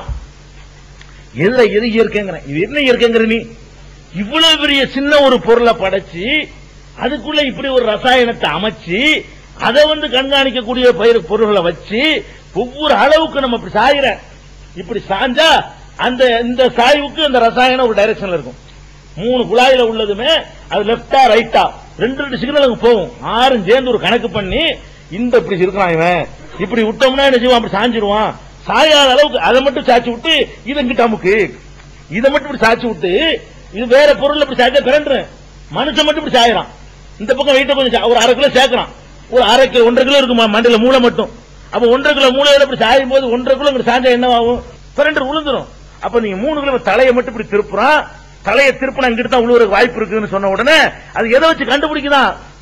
அந்த ரசாயன திரவம் 3 குழாய் இருக்கு பாருங்க, சின்ன மல்லி மயிர் மாதிரி குழாய், அதுல இருக்க ரசாயனத்தினுடைய ஏற்ற இறக்க அந்த வளைவு எங்க கேப் விழுவுது இப்படி இருக்குல்லங்க, இப்படி அந்த கேப்போட ரசாயனம் இருக்கும். இப்படி அந்த வெற்றிடம் இங்க வந்துடும், இப்படி வெற்றிடம் வந்து நடுவுல நிக்கும், இப்படி அந்த வெற்றிடம் இங்க வந்து ரசபுரம் இங்க இறங்கிடும். இப்படி 3மே இருக்கும். 3 அப்படி கால்குலேஷன் பண்ணி இவன் கிட்ட தான் இவ்வளவு வாய்ப்பு இருக்குது, இங்கிட்ட நல்லா அழுத்தமாகி காலை இங்கிட்ட பொசிஷனை ஸ்ட்ராங் படுத்து, உடம்புடைய வெயிட் அப்புறம் அங்கிட்டு போய் கொடு. ஒவ்வொரு வினாடிக்கு இந்த ஆர்டர் வந்துகிட்டு இருக்குது. இது மொத்தம் சொல்லி வச்சுட்டு போறது இல்ல, அப்ப ஒரு செகண்ட்ல கால்குலேட் அம்புட்டு பண்ணிவிடுது. எப்ப பண்ணுது இது? இப்படி திரும்பி நான் திருப்புறேன், 1.5 மணி நேரத்துக்கு தகவல் கொடுத்து நான் திருப்புறது இல்ல, நான் நினைவா 10-20 தலையை திருப்புவேன், அதுக்கு தகுந்த மாதிரி பேலன்ஸ் பண்ணு சொல்லிட்டா செய்யறேன், அப்படி செய்யறது இல்ல, திரும்பி இப்படிங்கிறேன். இப்படி செஞ்ச அடுத்த செகண்ட்லயே இப்படி கால்குலேட் பண்ணி எல்லாம் கணக்கு பண்ணி இதுக்கு இந்த மாதிரி தான் இவனை நிப்பாட்டி வைக்கணும், இதுக்கு இந்த லெவல்ல இவனை ஆக்கணும் தான் உழுவ மாட்டான்னு சொல்லி ஒரு கமாண்ட் பாஸ் பண்ணி விட்டுருதுன்னு சொன்னா இந்த வேலை நடக்குதப்பா. உதாரணத்துக்கு சொன்ன நிக்கிறது மனிதனுடைய சாதாரண செங்கு, மத்த ஆடு மாடுக்கெல்லாம் இது கொடுக்கல, அதுதான் 4 காலம் வச்சு விட்டான். 4 காலம் எடுத்து வச்சுக்கிறான், 2 காலம் நிக்கும், அதுக்கெல்லாம் பேலன்ஸ் கிடையாது. உனக்கு மட்டும் என்ன செய்யறான்னு கேட்டா இப்படி ஒண்ணு கொடுத்து இதை பேலன்ஸ் பண்ணக்கூடிய இந்த இடத்துல வச்சு இந்த இடத்துல சாயிறது போறதை கொண்டு கரெக்டா உன்னை வந்து அப்படி நிறுத்தி கொண்டு போயிட்டு இருக்கான். ஓடுனாலும் அதுக்கு தகுந்த மாதிரி ஒவ்வொரு வினாடிக்கும் முடிவு சொல்லிக்கிட்டே இருக்குது. இவன் இந்த காலத்துக்குறான், அங்கிட்டு வெயிட் கொடு, இந்த காலத்துக்குவான், இப்படி சாஞ்சிக்க, இப்படி தூக்குவான், அப்படி தூக்குவான். ஒரு வினாடிக்கு செகண்ட் வேகம் ஓடக்கூடிய நேரத்தில் ஒவ்வொரு வினாடியுடைய மைக்ரோ வினாடிகளையும் உத்தரவு வந்துகிட்டே இருக்கு. இப்ப ரசம் இப்படி மாறுது, இப்ப இப்படி மாறுது, இப்படி மாறுது சொல்றது கூட லேட் ஆகும், சொல்றத விட வேகமா சொல்லி காட்டுற நான் லேட்டா சொல்றேன், சொல்றதை விட லட்சம் மடங்கு வேகமா உத்தரவு வந்துகிட்டே இருக்கு, மட்ட கமாண்ட் வந்துகிட்டே இருக்கு. ஒவ்வொரு வினாடி நேரத்திலையும் ஓடும் பொழுது அவன் உடம்புல பல மாறுதல்கள் ஏற்படுது. அது எல்லாம் விழுந்துருவானுங்கிறதுக்காக வேண்டி இவ்வளவையும் ஒரு சின்ன மயிறு போன்ற ஒரு 3 துண்டுல வச்சிருக்கிறான வைக்கப்பட்டிருக்குத. இது என்னடா, இது என்ன இயற்கை? இது இயற்கை இந்த மாதிரி ஒரு சிஸ்டம், இந்த மாதிரி ஒரு ஒழுங்கு, இந்த மாதிரி எல்லாம் ஒரு இது சாதாரண இந்த டேப்பு தன்னால உருவாகாதுங்கிற இதை விட எத்தனை மடங்கு தொழில்நுட்பம் இருக்குது, எத்தனை மடங்கு அதிசயம் இதுக்குள்ள இருக்குது. அப்ப இதை ஒருத்தர் சிந்திச்சு பார்த்தான்னு சொன்னா சுப்ஹானல்லாஹ், கண்டிப்பா இதையெல்லாம் வந்து மிகப்பெரிய சூப்பர் பவர். நம்ம பகுத்தறிவு உள்ளவங்கிறவன், பகுத்தறிவு உள்ள மனிதன் இதை கண்டுபிடிக்கிறான். இது வந்து ஆடு, இதை வந்து நான் உங்கள்ட்ட சொல்றேன், இதை வந்து நம்ம அந்த ராமசாமி வீட்டுல ஒரு மாடு வளர்க்கிறாருல, அதான் கண்டுபிடிச்சுன்னா ஒத்துக்குருவீங்களா? இது எப்படி கண்டுபிடிக்கன்னு கேட்பீங்க. ராமசாமி வீட்டு மாடுல இதை கண்டுபிடிக்காது. இதை கண்டுபிடிக்கிறதுக்கு ஒரு விவரம் உள்ளவன் கண்டுபிடிச்சிருக்கணும், ஒரு ஜீனியஸ் அப்படின்னு இருக்கணும். அல்ல 7ஆம் கிளாஸ்ல 15 வருஷம் படிச்சானே அவன் தான் கண்டுபிடிச்சான், போட அவன் எப்படி கண்டுபிடிப்பான் சொல்லுவீங்களா இல்லையா? அப்ப நம்ம என்னத்தை விளங்குறோம்? ஒருத்தன் இருக்கிறாங்கிறது மட்டும் விளங்கல, அவன் எப்படிப்பட்ட பயங்கரமான ஒரு டெக்னிக் வச்சிருக்கிறான், எவ்வளவு பெரிய தொழில்நுட்ப உள்ளவனா இருக்கிறான், எவ்வளவு பெரிய ஒரு சிஸ்டமேட்டிக்கா ஒரு இயங்கக்கூடியவனா இருக்கிறான். அப்படிப்பட்ட ஒருவன் தான் இதுக்கு பேக்ரவுண்ட்ல இருக்கிறான். இதை பார்த்துட்டு இதை கண்டுபிடிச்சவனை வழங்குற மாதிரி, இதை பார்த்துட்டு இதை தயாரிச்சவனை வழங்குற மாதிரி, இதை பார்த்துட்டு இதுக்கு பேக்ரவுண்ட்ல ஒருத்தர் இருக்கான்னு விளங்குறது பகுத்தறிவுக்கு எதிரானதா? பகுத்தறிவுக்கு அப்பாற்பட்ட விஷயமா? இது ஒரு சாதாரண இந்த ஒரு விஷயம் பாக்குறீங்க. நீங்க மூளை பாத்துருக்கீங்களா? ஆட்டு முள்ளலாம் சென்றிருப்பீங்க, மூளை இருக்குல்ல, அதை சாப்பிட்டு இருக்கீங்க. மூளைண்டா என்னது? மூளையில இருந்து காது மூக்கு அம்புட்டுக்கு வாங்க. மூளைங்கிறது என்ன? அது கொத கொதன்னு பார்த்தாலும் ஒரு மாதிரியா இருக்கு. மண்டை அறுத்து பாத்தீங்கன்னா என்னமோ ஒரு அழுக்கு கூடையில இருக்கிற மாதிரி அழுக்கு படிஞ்சு போய் செலவு திரிங்க சுருட்டி போட்ட மாதிரி இருக்கும். இதான் அந்த மூளை. இத என்ன இதெல்லாம் ஒரு பொருள் நினைக்கிறீங்க? மூளைக்கு உள்ள எத்தனை பொருள்கள் இருக்கு தெரியுமா? முதல்ல மூளை இருக்குத, மூளைக்கு உள்ள எத்தனை பொருள்கள். ஒரு மூளை உதாரணம் எடுத்துக்கிறோமே, மூளையில ஒரு 2 இன்ச்சு 4.5 மில்லிமீட்டர் 2 இன்ச்சு அளவுக்கு மேல கவர் பண்ணிருக்கு. மூளையில உள் மூளை தனியா இருக்குது. மூளைக்கு மேல என்ன இருக்கும்? மண்டையை உடைச்சு பார்த்தோம்னா மூளைக்கு மேல ஒரு கவர் இருக்கும். அந்த கவர் ஒரு 4.5 மில்லிமீட்டருக்கு போகும். ஒரு 2 இன்ச்சு கணத்துக்கு ஒரு கவர் போட்டு வச்சிருக்கோம். அந்த கவருக்குள்ள என்ன இருக்கும் கேட்டா நரம்புகளா இருக்கும். கவருக்குள்ள எவ்வளவு இருக்கு? நரம்புகளா இருக்கும். உங்களுக்கு என்ன ஒரே பொருள் நீங்க நினைக்கிறீங்க? எவ்வளவு நரம்பு இருக்குன்னு நினைக்கிறீங்க? அப்படின்னு பார்த்தா அந்த மூளைக்கு உள்ள கவர் இருக்குல்ல, அந்த ஒரு 2 இன்ச்சு கவர், அதுல 1 இன்ச்சு அளவுக்கு அப்படி கட் பண்ணி மேல உள்ள கவரை மூளைய 1 இன்ச்சு அளவு கவர் பண்ணி அதுல உள்ள நரம்பை மட்டும் அப்படி பிரிச்சு இழுத்துக்கிட்டே போனோம்னு சொன்னா எவ்வளவு தூரம் போகும் தெரியுமா? எவ்வளவு தூரம் போகும்? இந்த மலை வரைக்கும் போகும். எவ்வளவு தூரம் போகும்? இங்க இருந்து அமெரிக்காவுக்கு போய் அப்புறம் திரும்பி வந்துடும். 16,000 கிலோமீட்டர். எவ்வளவு தூரத்துக்கு இருக்குது? இந்த மனிதனுடைய இந்த மூளை இருக்க, அந்த மூளையில மேல பகுதி இருக்க மேற்போற ஒரு மூடி போட்டிருக்காங்க அல்ல, இந்த சவு மாதிரி, அந்த நரம்பு பந்து அதுல ஒரு 2 இன்ச்சுக்கு உள்ள 2 இன்ச்சுக்கு உள்ள அகலத்தை எடுத்து 1 இன்ச்சுக்கு வெட்டினான். 1 இன்ச்சு அளவுக்கு வெட்டி பாத்தீங்கன்னு சொன்னா அந்த 1 இன்ச்சுடைய துண்டை எடுத்துக்குள்ள நரம்பை எடுத்து பாத்தீங்கன்னு சொன்னா அது எவ்வளவு தூரத்துக்கு போகுதான்? 16,000 கிலோமீட்டருக்கு போகுது. மொத்த மண்டையை எடுத்துக்கிட்டு நீங்க நரம்பை எடுத்துக்கிட்டு போனீங்கன்னா அந்த மூளையில உள்ள மேல உள்ள கவர் இருக்க, அதுல உள்ள நரம்புகளை எல்லாம் பிரிச்சு எடுத்துக்கிட்டு போனீங்கன்னா இந்த பூமி இருக்குல்ல, பூமி உருண்டை ஒரு மண்டையில உள்ள மூளை, அம்புட்டு மனுஷனுக்கு மூளை நான் சொல்லல, ஒரே ஒரு மனுஷ மண்டையில உள்ள மூளையை எடுத்து அந்த மேல போட்டுக்கிற கவர் இருக்க அதுல உள்ள நரம்பை எடுத்துக்கிட்டு போனீங்கன்னு சொன்னா இந்த பூமிக்கு சுத்தி ஒரு 10,000 தடவை சுத்திடலாம். எத்தனை சுத்திடலாம்? 10,000 சுத்தலாம் பூமியை. இவ்வளவு பெரிய உருண்டைய பூமியை ஒரு மனுஷ மூளை எடுத்து கொண்டு போனா 1 சுத்து 2 சுத்து 3 சுத்து எவ்வளவு சுத்தலாம்? அப்ப அந்த நரம்பு எவ்வளவு பெருசா இருக்கும் யோசிப்பாரு. இந்த பூமியின் மீது 10,000 தடவை சுத்துற அளவுக்கு உள்ள நரம்பு பந்துகளை இவ்வளவு சின்ன இடத்துக்குள்ள வச்சிருக்கிறான்னு சொன்னா அதுல எவ்வளவு தொழில்நுட்பம் இருக்கணும், எவ்வளவு நீ என்னமோ ஒரு திங்கி ருசியா இருக்குன்னு போயிடுற மூளை, அதுக்குள்ள எவ்வளவு விஷயங்கள் அடங்கி இருக்குது, அவ்வளவு நரம்புகள். அதுக்கு உள்ளக போனீங்கன்னு சொன்னா அதற்குரிய செல்களை வச்சிருக்கிறான். செல்கள் பல பொருள்களுடைய தொகுப்பு தான் மூளை. இதெல்லாம் ஒரே பொருள், ஒரே இதா இயங்கக்கூடியது. இதெல்லாம் ஒரே ஒரு இயக்கம் தான் இருக்கு. அங்க என்னன்னு கேட்டா எத்தனை செல்லுன்னு பாருங்களேன். நம்ம மூளை இருக்குல்ல, மூளையில உள்ள செல்களை ஒவ்வொரு செல்லையும் மண் இருக்குல்ல, மணல் எவ்வளவு பெருசாங்க இருக்கும்? ஒரு கடுகுல காவாசி இருக்குமா உதாரணமா இருக்கும். அந்த மணல் அளவுக்கு ஒரு செல்லை பெருசாக்குனீங்கன்னு வைங்க. நம்ம மூளையில் இருக்கிற செல் இருக்க, அந்த செல்கள்ல ஒரே ஒரு செல்லை எடுத்து மணல் அளவுக்கு பெருசாக்குனீங்கன்னு சொன்னா அந்த மாதிரி ஒரு மனிதனுடைய எல்லா செல்களையும் மணல் அளவுக்கு பெருசாக்குனீங்கன்னு சொன்னா நம்ம கார்பரேஷன் லாரி கொள்ளாது, அவ்வளவு பெருசு. அப்ப ஒரு மணல் அளவுக்கு ஆக்கினால அந்த லாரி கொள்ளதான், அவ்வளவு செல் இருக்கு. உங்களுக்கு அதை விட கோடி மடங்கு சின்னதாக்கி வச்சிருக்கான். ஒரு செல் என்பது எவ்வளவு சின்னதா இருக்குண்டா, உள்ளக்க ஒரு மணலை கோடி துண்டு ஆக்கினா எவ்வளவு இருக்கு, அதை விட்டவும் சின்னதா ஆக்கி வச்சிருக்கான். அப்படி சேர்த்து வச்சுக்கிறான். ஒவ்வொன்னும் தனித்தனியா செயல்படுது. ஒவ்வொன்றுல இருந்து கமாண்ட் வந்துகிட்டே இருக்கு, ஒவ்வொன்றுல இருந்து உத்தரவு பாஸ் ஆகிட்டு இருக்குது, ஒவ்வொன்றுல இருந்து மைக்ரோ சிப்ஸ் இருக்க இவங்க கண்டுபிடிக்கிறானே, இதெல்லாம் ஒண்ணுக்கு உதவாது. அதோட ஒப்பிட்டு பார்க்கும் பொழுது எங்க சொல்லவே முடியாது. அப்ப என்ன எங்கனுக்குள்ள இருக்குன்னு சொல்ல முடியாத அளவுக்கு அவ்வளவு சின்ன சின்ன சின்ன சின்ன செல்களை கோடானு கோடி வச்சிருக்கான். இத்தனை கோடி எண்ண முடியாது.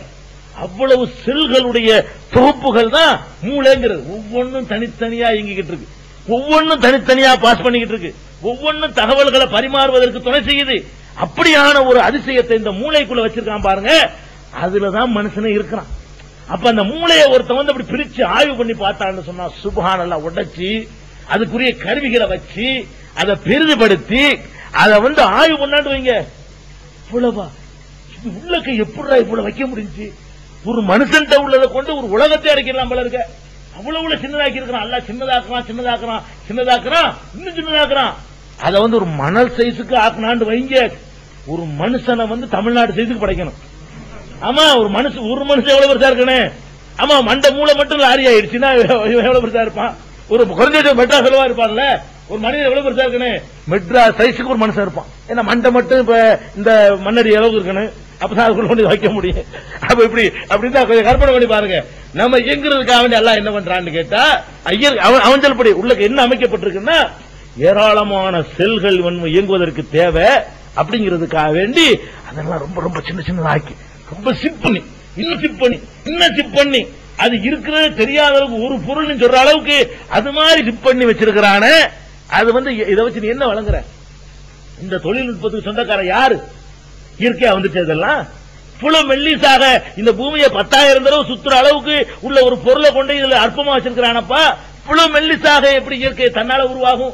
இவ்வளவு பெரிய அதிசயமான ஒரு ஏற்பாடு எப்படி மண்டைக்குள்ள ஏற்படும் அப்படின்னு ஒருத்தர் சிந்திச்சு பார்த்தான்னு சொன்னா இல்லன்னு சொல்ல மாட்டான். கடவுள் இல்லன்னு ஒருத்தர் செய்ய மாட்டான். சுப்ஹானல்லாஹ், எப்படி இது கண்டிப்பா இருக்கிறான். இல்லாமல் நம்மளுக்கே இவ்வளவு பெரிய ஆற்றல் உள்ளவன் நம்ப வேண்டி இருக்குது. சாதாரண ஒரு பொருளை படைக்கிறதுக்கு இதுக்கெல்லாம் ஒரு மகா மகா மகா மகா சர்வ சக்தன் இல்லாம இது நடக்காது அப்படின்னு விளங்கிக்கிற முடியும். மூளை அப்படி. அந்த மூளைக்குள்ளங்க ஒரு பட்டாணிக்கல்ல சைஸுக்கு ஒரு பொருள் இருக்குது மூளை உள்ளக்க. அந்த பட்டாணிக்கல்ல தான் உங்களை எல்லாத்தையும் ஆட்டி படைக்குது. மூளைக்கு அதான் மூளைக்கு ஜீவனாடி.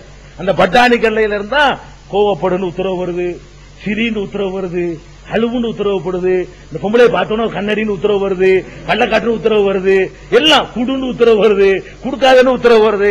எல்லாம் எங்க இருந்து வருது? ஒரு பட்டாணி கல்லைக்குள்ள அடக்கி வச்சிருக்காங்க. அந்த மூளைக்குள்ள இவ்வளவு கவரும் பண்ணி, இவ்வளவு கனெக்ஷனையும் கொடுத்து, ஒரு பட்டாணி கல்ல சைஸுக்கு ஒரு பொருளை உள்ளக்க வச்சு, அது உள்ள என்ன அங்க இருந்து கனெக்ஷன் வருது. எப்படி வருது? இந்த மூளையிலிருந்து ஒரு தண்டு கனெக்ஷன் கொடுக்கணும்ல. நம்ம முனிசிபாலிட்டி பார்த்திருப்பீங்க, வயர் கனெக்ஷன் கொடுக்கும்போது அதை வந்து மேல எல்லாம் போட்டு பார்த்தாங்க, சரியா வரல.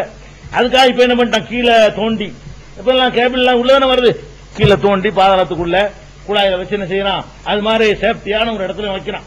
வச்சியும் கூட என்னென்னமோ பண்ணி இவ்வளவு கணத்தெல்லாம் போட்டு கூட உள்ள கட்டாயி போயிடுது. அல்லாஹ் என்ன பண்ணிருக்கான் தெரியுமா? இந்த மூளை தானே மனுஷனை இயக்குது. இங்க இருந்து எல்லா உறுப்புக்கும் கனெக்ஷன் இருக்கணும். மூளையிலிருந்து இந்த இடத்து வரைக்கும் கனெக்ஷன் இருக்கணும். மூளை இந்த இடத்துல ஊசினால குத்தினா வலிக்குதுல, வலிக்குன்னு சொல்றதுக்கு அங்க தொடர்பு சொல்ல முடியும். அப்ப எல்லா இடத்துக்கும் மூளை கனெக்ஷன் இருக்குது. எப்படி இந்த கனெக்ஷன் கொடுக்க தெரியுமா? மூளையுடைய கடைசியில் அப்படி ஒரு நரம்பு பந்து அப்படி இழுத்துட்டு போய் லட்சக்கணக்கான கோடிக்கணக்கான நரம்புகள் அப்படி அந்த முதுகுத்தண்டுங்கிறீங்களே, அது நீங்க என்னமோ குனிகிறதுக்கு நிமிர்றதுக்குன்னு சொல்றீங்க, அதுவும் வாஸ்தவம் தான். குனிய நிமிர பேலன்ஸ் பண்ண எல்லாத்துக்கும் அந்த முதுகுத்தண்டு உதவுது. அந்த முதுகுத்தண்டுக்குள்ள ஒரு ஓட்டை இருக்கும், குழாய். முதுகுத்தண்டுக்கு உள்ள கதை விடுறான்லாம் மெயின் கேபிள். தான் மெயின் கனெக்ஷன் இருக்கு பாருங்க. மூளையில இருந்து வரக்கூடிய மெயின் கேபிள் அப்படி இந்த முதுகுத்தண்டுக்குள்ள ஒரு ஓட்டை இருக்கும். அது உள்ள கழுத்திலிருந்து அப்படி இறங்கும், உள்ளக அப்படி இறங்கி உள்ள வரைக்கும் வரும். வந்து அங்கிருந்த சைடு கனெக்ஷன், கைக்கு கனெக்ஷன், காலு கனெக்ஷன், முட்டுக்காலு கனெக்ஷன், காற்று கனெக்ஷன், நுரையீரல் கனெக்ஷன், கல்லீரல் கனெக்ஷன், வயிற்று கனெக்ஷன், சிறுநீரகத்துக்கு கனெக்ஷன், எல்லாத்துக்கும் கனெக்ஷன். அந்த மெயின் வந்து முதல்ல அடிச்ச வயல் கட்டாயம் இல்லாட்டி என்ன ஆகுறது, அடிக்கடி ஒன்னு ஆகக்கூடாதுக்காக வேண்டி இதுக்கு சரியான ஓடு பாதுகாப்பு வச்சு மேல முடிய வர முளைக்க வச்சு அதுக்கு மேல அந்த ரப்பர் பந்து மாதிரி வச்சு அதை சேஃப்டி பண்ணி விட்டு இந்த கனெக்ஷன் கட்டாயம் என்ன பண்றது? உங்களுக்குள்ள கனெக்ஷன் கட்டாயி போச்சுன்னா அறுவாள் வெட்டான் ஒருத்தன் எலும்பு மேலதான் போடும், வயருக்கு உள்ள வயருக்கு ஒண்ணு ஆகாது. மெல்லிய வயர், கோடிக்கணக்கான வயர்கள் அந்த முதுகுத்தண்டுக்குள்ள இருக்குது. அப்ப இது வலிக்கும் துடிப்பான தவிர அந்த கனெக்ஷன் அந்த ஒரு இடத்துல தான் கட்டாகும். மெயின் கட்டாச்சுன்னு வைங்க, பாதி உடம்புக்கு செயல்படும், கம்ப்ளீட்டா முடிஞ்சு போச்சு. அந்த மெயின் வயர் இருக்க அங்கிருந்து அந்த வயர்கள் தனித்தனியா பிரியும். இப்படியாக அந்த சேஃப்டியான ஒரு இடத்துக்குள்ள கொண்டு வச்சு இது எதுவும் இதெல்லாம் என்னடா இது ஒண்ணு செய்ய முடியுமா, இயற்கை அமையுமாங்கிற. இந்த இடத்துல என்ன ஆபத்துகள் அதிகம் வரும், இந்த இடத்துல அடிபட்டா வீணா போயிடக்கூடாது, இதுதான் மெயின் கனெக்ஷன் இருக்குது அப்படிங்கிறதுக்காக தகுந்த மாதிரி வச்சு அதுக்குள்ள அப்படி எலும்பு உறுதியான மனித உறுப்புல உறுதியான எலும்பு, அந்த எலும்புகளை கொண்டு அப்படி கவர் பண்ணி அதுல இருந்து கனெக்ஷன் அப்படி பிரிஞ்சு பிரிஞ்சு போறதா மனுஷன். எல்லா உத்தரவு அப்படி தலையிலிருந்து கனெக்ஷன் ஆரம்பிச்சு மெயின் பாக்ஸ் தான் இங்க இருந்து கனெக்ஷன் ஆரம்பிச்சு நரம்புகள் அப்படி மொத்தம் அப்படி தொகுத்து இப்படி கொண்டு வந்து முதுகு தண்டுல கொண்டு, முதுகுத்தண்டுல கடைசி வரைக்கும் கூட இருக்காது, பாதிக்கு தான் இருக்கும். பாதி வரைக்கும் அந்த கனெக்ஷனை வச்சு அதுல இருந்து மெல்லிய மெல்லிய வயர்களா எடுத்துக்கிட்டு போய் இங்க வரைக்கும் வந்து இங்க உள்ள ஒவ்வொரு இடத்துக்கும் அங்க உள்ள கனெக்ஷன், ரத்தத்தை அதிகமா விடு, இந்த ரத்தத்தை கம்மியாக்கு, இந்த இடத்துல காய வச்சு விடு, நிப்பாட்டு ரத்தம் அடுத்த ஓடிக்கிட்டு இருக்கு, நிறுத்தின உத்தரவு போடணுமே, இல்லாட்டி அதுல செத்து போயிடுவானே, காயப்பட்ட உடனே அந்த இடத்துல ரத்த சப்ளை நிப்பாட்டணுமே, ஏற்கனவே உள்ள கமாண்ட்ல வந்துச்சு அந்த ரத்தம் தான் வரும். அப்புறம் என்ன நின்றும் ஆர்டர் நிறுத்து வேலையா ஓட்ட இருக்குது ஓடிக்கிறது எல்லாருக்கும் வெளியே போயிடும் நிப்பாட்டு அங்கிருந்து கமாண்ட் வரும். ஏற்கனவே போன ரத்தத்தோட போயிடும். அப்புறம் அதனால காஞ்சி போய் கரெக்டா வர சப்ளை கொடுக்கணும். அந்த இடத்துல பவர் மின்சாரத்தை கட் பண்றாங்க. வயர் சரியில்லைன்னு கரண்ட கட் பண்ணி பீசா வந்து வேலை பாக்குறான். அப்ப இங்க கட் ஆயிடுச்சு. இப்ப சப்ளை விட்டா ரத்தம் வெளியே போயிடும். ஆள் காலி ஆயிடுவான். நிறுத்து இந்த கைப்பக்கம் ரத்தத்தை சுலோவா கொடு, பிரஷர் கம்மியாக்கு, ஐயங்கும் செய்யணும், கை வேலையும் செய்யணும், முத்தமாரி பட்டு போயிடக்கூடாது, லைட் லேசா கொடு, இன்னும் நரம்பு பக்கத்து போகாம கொடு அப்படின்னு காஞ்சவன இப்படி சேர்த்த பிறகு சீராயிடுச்சு ஒழுங்கா கொடு. இதெல்லாம் கண்காணிக்கணும்ல. எல்லாம் மேல இருந்து கமாண்ட் வரும். அப்ப இவ்வளவு பெரிய அதிசயமான ஒரு படைப்பை தான் மனுஷன் இது வரைக்கும் நல்லா அழுதுங்கிறான். உன்னை சிந்திச்சு பாருப்பா, உனக்குள்ள எவ்வளவு அதிசயங்கள் நிகழ்ந்து யோசிச்சு பாரு. எப்படி எல்லாம் அதிசயம் நிகழ்ந்து ஒவ்வொரு புறனா எடுத்து பாருங்க. இந்த மூளையை மையமா வச்சுக்கிட்டு நீங்க கண்ணு, உங்களுடைய காது, உங்களுடைய வாய், உங்களுடைய மூக்கு, இதுக்குள்ள நிகழ்ற அற்புதத்தை பாத்தீங்கன்னு சொன்னா சுப்ஹானல்லாஹ் பிரமிச்சு போக வேண்டி இருக்குது. கண்ணுல இருந்து ஆரம்பிங்கதான் முக்கியமான ஒரு உறுப்பு மனித உறுப்புகள்லயே. இந்த கண்கள்ல இருந்து என்ன நடந்துகிட்டு இருக்கு தெரியுமா? ஒவ்வொரு வினாடியும் எத்தனை விதமான வேலை கண்ணு நடந்துட்டீங்க நினைச்சிட்டு இருக்கீங்க, பாக்குறீங்க. பாக்குறதுல என்னன்னு நிறைய பேருக்கு விளங்கல. பார்த்தா என்ன, ஒவ்வொரு மைக்ரோ செகண்ட்லயும் படத்தை எடுத்து அடிச்சு தள்ளிக்கிட்டே இருக்கு. எவ்வளவு பிலிம் வேணும், எவ்வளவு நெகட்டிவ் வேணும். ஒண்ணும் இல்லங்க, ஒண்ணும் இல்ல. இதுக்கு எவ்வளவு பேட்டரி போடணும், ஒண்ணும் போட வேண்டியது இல்ல. இப்ப நீங்க என்னை பாத்துக்கிட்டு இருக்கிறீங்க, நான் உங்களை பாத்துக்கிட்டு இருக்கிறேன். பாத்துக்கிட்டு இருக்கிற நேரம் எல்லாம் படம் ஒரு பிளாஷ் அடிச்சுக்கிட்டே போகுது. அதனாலதான் நான் இப்படிங்கிறது உங்களுக்கு தெரியுது, இப்படிங்கிறது உங்களுக்கு தெரியுது, இப்படிங்கிறது தெரியுது. எல்லா காட்சியும் ஒரு செகண்ட் கூட விடாமல் அவ்வளவு என்ன செய்யுது, பிலிம் ரோல் இல்லாம படம் போய்கிட்டே இருக்கு, உள்ள போய்கிட்டே இருக்கு. உள்ள போய் இப்படி ஸ்டோர் ஆயிடுது. உள்ள போய் என்ன செய்யுது, ஸ்டோர் ஆகிக்கிட்டே இருக்குது. அப்ப ஒவ்வொரு காட்சிகளை என்னென்ன ஸ்டோர் ஆகுது, அசைவுகள் ஸ்டோர் ஆகுது, என்னுடைய உயரம் ஸ்டோர் ஆகுது, என்னுடைய நிறம் ஸ்டோர் ஆகுது, என்னுடைய பர்சனாலிட்டி நான் என்னவா இருக்கிறேங்கிறது ஸ்டோர் ஆகுது, நான் போட்டுக்கிற சட்டை ஸ்டோர் ஆகுது. எல்லாம் தனித்தனியா. கொஞ்ச நேரம் கண்டு இன்னைக்கு வந்து என்ன கலர் சட்டை போட்டாருன்னு கேட்டா, நீங்க போன பிறகு நாளைக்கு கேட்டா, நேத்து பேசினாரு என்ன கலர் சட்டை போட்டிருந்தாரு, ஒரு பச்சை கலர் மாதிரி போட்டிருந்தாரு சொல்லுங்களா இல்லையா? எப்படி சொல்றீங்க? நேரத்துல பாத்தீங்க, இப்ப பார்க்கல. நீங்க உள்ள இருக்குது ஸ்டோர் பண்ணி, உள்ள என்ன செய்யுது, போட்டோ எடுத்து அனுப்பி உள்ள வச்சிருக்குது. டக்குன்னு என்ன செய்றீங்க, நேத்தானே ஒரு பட்டன் தட்டுறீங்க. நீங்க அறிஞ்சு தட்டுறது இல்ல, கம்ப்யூட்டர் நடக்குது. தட்டின டக்குனு படத்தை கூட காட்டுது. நேத்து நடந்த இந்த கலரு கண்ணாடி போட்டு போடலையா, நான் போட்டு உடனே இதுக்கு 1.5 மணி நேரம் எடுத்துக்கிறது இல்ல, இங்க 24 மணி நடந்தது இல்ல. அப்படி யோசிக்கிறோம் இல்ல, கிடையாது. ஒரு செகண்ட் சொல்லி கேட்ட உடனே நேற்று கண்ணாடி போட்டு இல்லையா, கண்ணாடி போட்டு உடனே எடுத்து காட்டுது. அப்ப அந்த படங்களை அனுப்பி அனுப்பி எப்படி படங்கள் கேட்டா பாருங்க, வெளிச்சம் அதிகமாகுதா, அதிகமாகும் போது ஒரே மாதிரி போகணுமா இல்லையா? கேமரா தப்பு பண்ணிடும். கேமராவில் வெளிச்சத்தை கொண்டாந்து வைங்க, மூஞ்சி தெரியாது, ஒரு மாதிரியா போயிடும். அந்த கரெக்டான வெளிச்சத்தை அட்ஜஸ்ட் பண்ணணும். இதுல யாரும் உட்காந்து அட்ஜஸ்ட் பண்றது, அது ஆட்டோமேட்டிக் அட்ஜஸ்ட் ஆகிக்கணும்.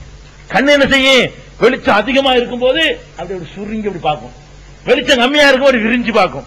அதுல ஆட்டோமேட்டிக் அட்ஜஸ்டபிள் லென்ஸ் வச்சிருக்கான், அட்ஜஸ்டபிள் ஆகி அதனாலதான் மெல்லிய இருக்குன்னு நீ பாத்துருவீங்க. நல்ல வெளிச்சம் இருக்குன்னு வைங்களேன், அதுலயும் பாத்துருவீங்க. இதை விட விளக்க அணைஞ்சு போய் மண்ணெண்ணெய் விளக்க வச்சுட்டோம், அதுக்கு இதுக்கு வச்சுக்கன்னா எத்தனையோ 1000 மடங்கு வித்தியாசம் இருக்கு. 1000 மடங்கு பெருசு குறையுது. மண்ணெண்ணெய் விளக்குல என்ன செய்வோம், இவர் தான் அவர் தாங்கிறீங்க. அப்ப அந்த விளக்கு இது கேமரா வந்து தப்பு பண்ணிடும். மனிதன் கண்டுபிடிச்ச கேமரா இருக்க தப்பு பண்ணிடும். அப்ப போய் நம்ம உட்காந்து அட்ஜஸ்ட் பண்ணிக்கிட்டு இருக்கணும். இது என்ன பண்ணுதுன்னு கேட்டா, ஆட்டோமேட்டிக்கா அட்ஜஸ்ட் பண்ணி கலர் எல்லாம் கரெக்டான கலர் தான் காட்டும். அப்போ என்ன செய்யும், கரெக்டான கலர் தான் காட்டுமே தவிர நீங்க வந்து இது கூட ஏமாத்தி வேற கலரா காட்டும், கருப்பு சிவப்பா காட்டிவிடும். என்னை கூட சகஜவன் காட்ட முடியும் டிவியில. நேர பாக்குறீங்களே, உங்க கண்ணு அப்படி அந்த கேமரா ஏமாற மாதிரி ஏமாறாது. என்னத்தான் நீங்க வெளிச்சத்துக்கு மேல வெளிச்சத்தை போட்டு வச்சாலும் சரி, அது என்ன நேச்சுரலோ அது அப்படி கரெக்டா காட்டும். நேச்சுரலா கொண்டா காட்டும். வெளிச்சத்தை குறைச்சாலும் காட்டும், டீப் லைட் வெளிச்சம் அப்படிதான் காட்டும், இந்த வெளிச்சம் அப்படித்தான் காட்டும், மண்ணெண்ணெய் விளக்குலாம் தான் காட்டும். அதுக்கு போதுமான வெளிச்சம் இல்லாட்டி மட்டும்தான் காட்டாம விட்டுவிடும். அவ்வளவுதான், தெரியல இருட்டு அப்பதான் காட்டாது. வெளிச்சம் இருக்கிற வரைக்கும் எல்லா வெளிச்சத்துக்கும் ஏற்றவாறு அட்ஜஸ்ட் ஆகிக்கொண்டு கோடிக்கணக்கான இதுகளை ஒவ்வொரு செகண்ட் அனுப்பிக்கிட்டே இருக்கு. அப்படி போகுது, படம் எடுத்து உள்ள போகுது. அங்கிருந்து எப்படி போகுதுன்னு பாருங்க. அதுல ஒரு ஹிக்மத் சுப்ஹானல்லாஹ். இப்ப நம்ம ஒரு பாக்குறோம், உங்களை வந்து கண்ணால் நீங்க பாருங்க, உங்களே முகம் பார்க்கிற கண்ணாடில பார்த்தா எப்படி தெரிவிங்க, லெப்ட் ரைட்டா தெரியும், ரைட் லெப்டா தெரியும், அப்படிதான் தெரியும். முகம் பார்க்கிற கண்ணாடில பார்த்தோம்னு சொன்னா லெப்ட் வந்து ரைட் ஆகிக்கிறோம், ரைட் வந்து லெப்ட் ஆகிக்கிறோம், அப்படித்தானே தெரிய முடியும். அப்ப லெப்ட் ரைட்ங்கிறது வந்து அந்த பக்கத்துல வந்து நம்ம மாறிக்கிறோம்லங்க. இந்த பக்கத்தை பாத்தீங்கன்னா இப்படி பாக்குறோம், இது வந்து லெப்ட், இது வந்து ரைட். இப்படி கண்ணாடி இருக்கு, அந்த பொசிஷன்ல இருந்து கொண்டு நீ கற்பனை பண்ணி பாருங்க, மாறிக்கிறது டைரக்ஷன் வழங்குதா, மாறிக்கிறது. அப்ப மாறுறதுக்காக என்ன பண்ணிருக்குன்னா கண்ணுல போறது வந்து இது மாறித்தான் போவோம். இப்படி பார்க்கும் பொழுது லெப்ட் ரைட் மாறிதான் உங்களை நான் எடுப்பேன், கரெக்டானது எடுக்க முடியாது. அப்ப என்ன பண்ணணும்னு கேட்டா உள்ளுக்க இது இருக்குல்ல, இது போய் ஒரு இடத்துல சந்திக்குது, இதோட சந்திக்குது, திசை மாறி போகுது. இங்க இருந்து எடுக்கிறது இப்படி போயிருது, இங்க இருந்து எடுக்கிறது இப்படி போகுது. அது பெருக்கல் மாதிரி ஒண்ணு வருதுங்க, கண்ணுல இருந்து போகும்போது அந்த இடத்துல சந்திச்சு அதை கரெக்ட் திசையை மாத்திக்கிட்டு ரைட்ல இருந்து வந்து லெப்ட்ல ஓடுது, லெப்ட் கண்ணுல இருந்து ரைட் பக்கம் ஓடுது. நேர மூளைக்கு போறது இல்ல, மூளையில இருந்து கண்ணுக்கு இப்படி நேர அனுப்புனா எப்படி அனுப்பிடு, மாத்தி அனுப்பி விட்டுரும். வலது கண்ணத்தை அடிச்சுட்டு இடது கண்ணத்துல அடிச்சுருவான். ஏன்னா அப்படிதான் போவது படம், அது அப்படி கணக்கு எடுத்துட கூடாதான். அதுக்காக என்ன பண்ணுது, வலதுன்னு கண்டுபிடிக்கணுமே, படத்தை பிரட்டி விடணும். அப்படி படத்தை எடுத்துக்கிட்டு போய் ஒரு ஜங்ஷன்ல அப்படி பிரட்டி விட்டு இது இந்த பக்கம் போயிரு, அந்த பக்கம் போயிரு. அப்ப அதுக்கு ஒரு மூணு அப்படி வச்சிருக்கான். கண் எப்படி இருக்கு, பெருக்கிற அடையாளம் மாதிரி இந்த கண் அந்த கண்ணு போய் சந்திக்க ஒரு இடத்துல சந்திச்சு அப்புறம் பிரிஞ்சு போகுது.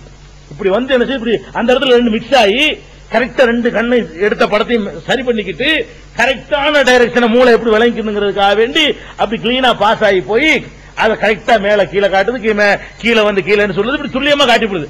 இந்த மாதிரியான அதிசயங்கள் வந்து கண்ணுக்குள்ள அமைச்சு வச்சுக்கிறான். இவ்வளவுதானா, இன்னும் ஒவ்வொரு உறுப்புகள்ல உள்ள அதிசயங்களும் இன்ஷா அல்லாஹ் நம்ம அடுத்தடுத்த நாட்கள்ல, உறுப்புகள் மாத்திரம் இல்ல, உறுப்புகள், இந்த உலகத்தில் உள்ள ஜீவன்கள், இந்த பூமி ஆகாயம், இதுகள்ல உள்ள அதிசயங்கள், இது எல்லாத்துக்கும் நம்ம நம்ப முடியாத அறிவை கொண்டு சிந்திச்சோம்னா நம்ம அறிவை தோத்துறது, அறிவுக்கு சாத்தியமாகாது. அப்படிப்பட்ட சமாச்சாரங்கள்லாம் உலகத்துல நமக்குள்ள நடந்துகிட்டு இருக்குது. அந்த மாதிரி செய்திகள் எல்லாம் வைத்து கடவுள் ஒருத்தன் இருக்கிறான்னு விளங்குவது வந்து பகுத்தறிவுக்கு எதிரானது இல்லை என்பது இன்ஷா அல்லாஹ் நம்ம சந்தேகத்துக்கு இடம் இல்லாம புரிந்து கொள்வோம். அல்லாஹ் அதுக்கு அருள் புரியட்டும். அஸ்ஸலாமு அலைக்கும்.